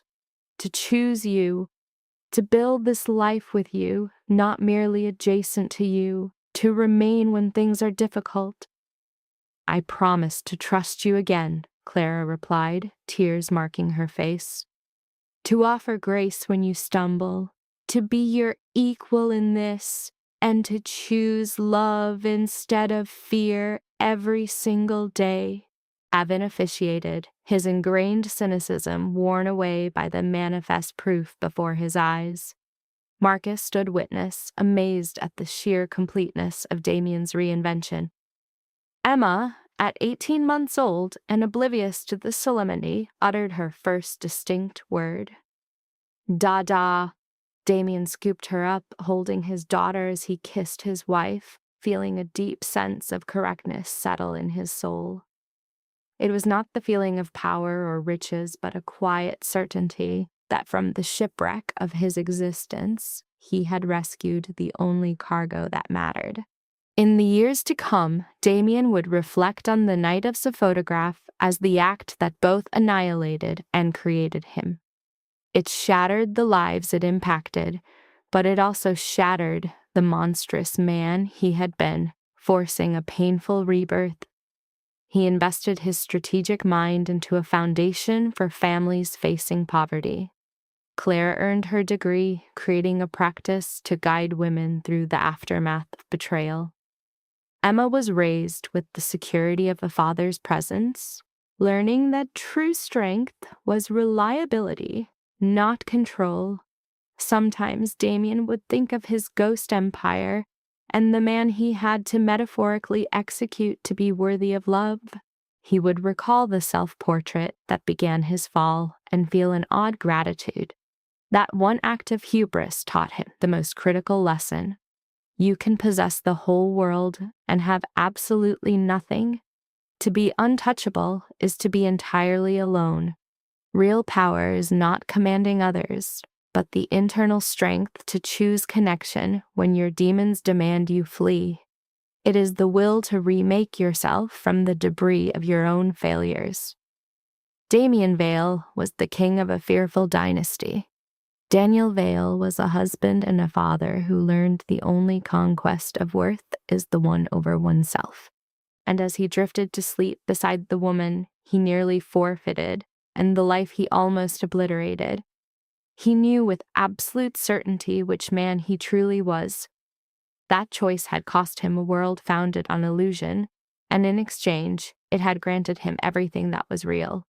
Lesson: a home does not die in the moment of betrayal, it dies in the long winter of emotional absence. At first, the city belonged to Damien Vale in the way storms belong to the sea. His name passed through restaurants, boardrooms, alleys, and penthouses with the force of weather. Men lowered their voices around it, women heard it and thought of danger polished into elegance. He moved through his empire like a man who had taught gravity to obey him. Yet that night, high above the city, in a penthouse trimmed with marble and silence, the true center of the story was not the king. It was the woman folding baby clothes. Clara sat beneath the low gold light of the living room, 7 months pregnant, her body rounded with promise, her hands moving with careful tenderness over fabric small enough to fit inside fear. Yellow cotton, tiny sleeves, little elephants stitched across a chest no wider than her palm. She folded each garment as though precision might protect the life inside her. The nursery stood ready down the hall, painted in a soft gray the designers had named Morning Mist, though there was nothing misty about the ache in that home. The crib waited, the mobile waited, the table was set for two. And waiting, in a marriage like theirs, had become Clara's private vocation. The tragedy did not begin when Damien raised his phone beside another woman. It began in these quieter scenes, in the 2 untouched wine glasses, in the cooling dinner, in the message that said with devastating efficiency that he would be late again. Betrayal is often remembered for its explosion, but its real architecture is built slowly, through repeated neglect, through every moment one heart keeps reaching while the other learns the convenience of absence. Across the city, in a private room dimmed to flatter vanity, Damien sat opposite Sienna Crow, a woman who looked like sin taught itself discipline. Her mouth curved like a secret. Her eyes glittered with the boredom of someone who considered consequences a kind of entertainment. She understood men like Damien instinctively, not because she loved them, but because she could smell the fracture beneath their confidence. He arrived wearing control like a second skin. She undressed him with language. She asked him about his wife in a tone too light to be kind. She spoke Clara's goodness as if goodness were a provincial thing, useful perhaps, but dull. She leaned on his vanity the way a violinist leans on strings, finding exactly the pressure that would make him sing. The room filled with wine, provocation, and the terrible intimacy of being challenged by someone who had no investment in his soul. When she asked whether he was afraid, the line between seduction and humiliation vanished. Outside, the city glittered. Inside, something smaller and more fatal stirred. A boyhood terror. An ego trained never to kneel. A man who had built his life around never being seen as weak met the one temptation he had never learned to resist: the dare. So he stood beside her, their shoulders touched, her perfume curled darkly through the room, the phone lifted, the flash went off. For a single second, the image was only an image, 2 beautiful people framed by recklessness, smiling as though ruin were glamorous. Then Sienna told him to send it. There are moments in a life when time seems to hold its breath, his thumb hovering above Clara's name, the pulse in his throat, the faint electrical hum of the room, somewhere far away the sound of Clara placing another folded onesie into a neat pile. He pressed send. No gunshot in the city had ever sounded so loud. When he returned to the penthouse, the silence was not silence anymore. It was aftermath. The table remained set, as if the ghost of domestic hope still occupied the room. The nursery remained perfect in the way only untouched things can be perfect. Their bedroom door stood open. Inside, absence had arranged itself with unbearable calm. The closet half empty, the nightstand cleared. On the pillow, her ring and a letter. He read it, standing under the lamplight, his face draining of all its practiced hardness. Clara's words were not wild. They were worse. They were composed. She thanked him for honesty. She chose peace. She chose the child. She released herself from the haunting of a husband who had become more legend than man. In the movies, this is the moment the king shatters the room, throws crystal, curses heaven. But the more terrible image was this one. Damien sitting on the edge of the immaculate bed, holding a ring no longer warm from her hand, looking around a palace that had finally confessed its true nature. It had never been a home. It had only been a stage dressed as one. His undoing began there, but his rebirth began elsewhere. Not in a cathedral, not in a boardroom, in fluorescent hospital light. Months later, the labor room smelled of antiseptic and fear. Clara's hair clung damply to her temples. The sheets were wrinkled beneath her. Her face, once framed by elegant dinners and careful disappointment, was stripped bare by pain. Her body, which he had abandoned to loneliness, now fought to bring their daughter into the world. She gripped the rails. She gasped. She said she could not do it. And he who had once sent a photograph to prove he feared nothing discovered what courage actually looked like. A woman pushing through terror not for power but for life. He stood beside her without spectacle, counted her breaths, held her hand, let her crush his fingers with the force of pain. Each contraction erased another piece of the old mythology. There was no empire in that room, no audience, no status, only the wet human work of arrival. Then the child cried. The sound cut through him like light through stained glass. When the doctor laid the baby on Clara's chest, the room changed species. It was no longer a chamber of consequence. It was a threshold. Their daughter's face, red and furious and impossibly alive, brought a truth neither wealth nor punishment had managed to teach him. Love is not affirmed in the dramatic gesture. It is tested in the daily act of remaining. Later, when Clara placed the baby in his arms, he held her as though the world had become suddenly breakable. The great man of the city, the architect of fear, looked down at 7 pounds of need and understood that the future would not be asking whether he was powerful, it would be asking whether he was present. That is the life lesson the story leaves behind like a final shot shot after the credits. Homes are not preserved by status nor restored by remorse alone. They live or die according to attention, according to whether the people inside them are seen, according to whether love is enacted before it is eulogized. Damien had nearly learned that lesson too late. The city once looked up at him from below and called him king. But the truest crown he ever earned arrived not in a tower but in a modest house years later when his daughter called him Dada and his wife, no longer invisible, chose to believe in the man he had fought his way back to becoming.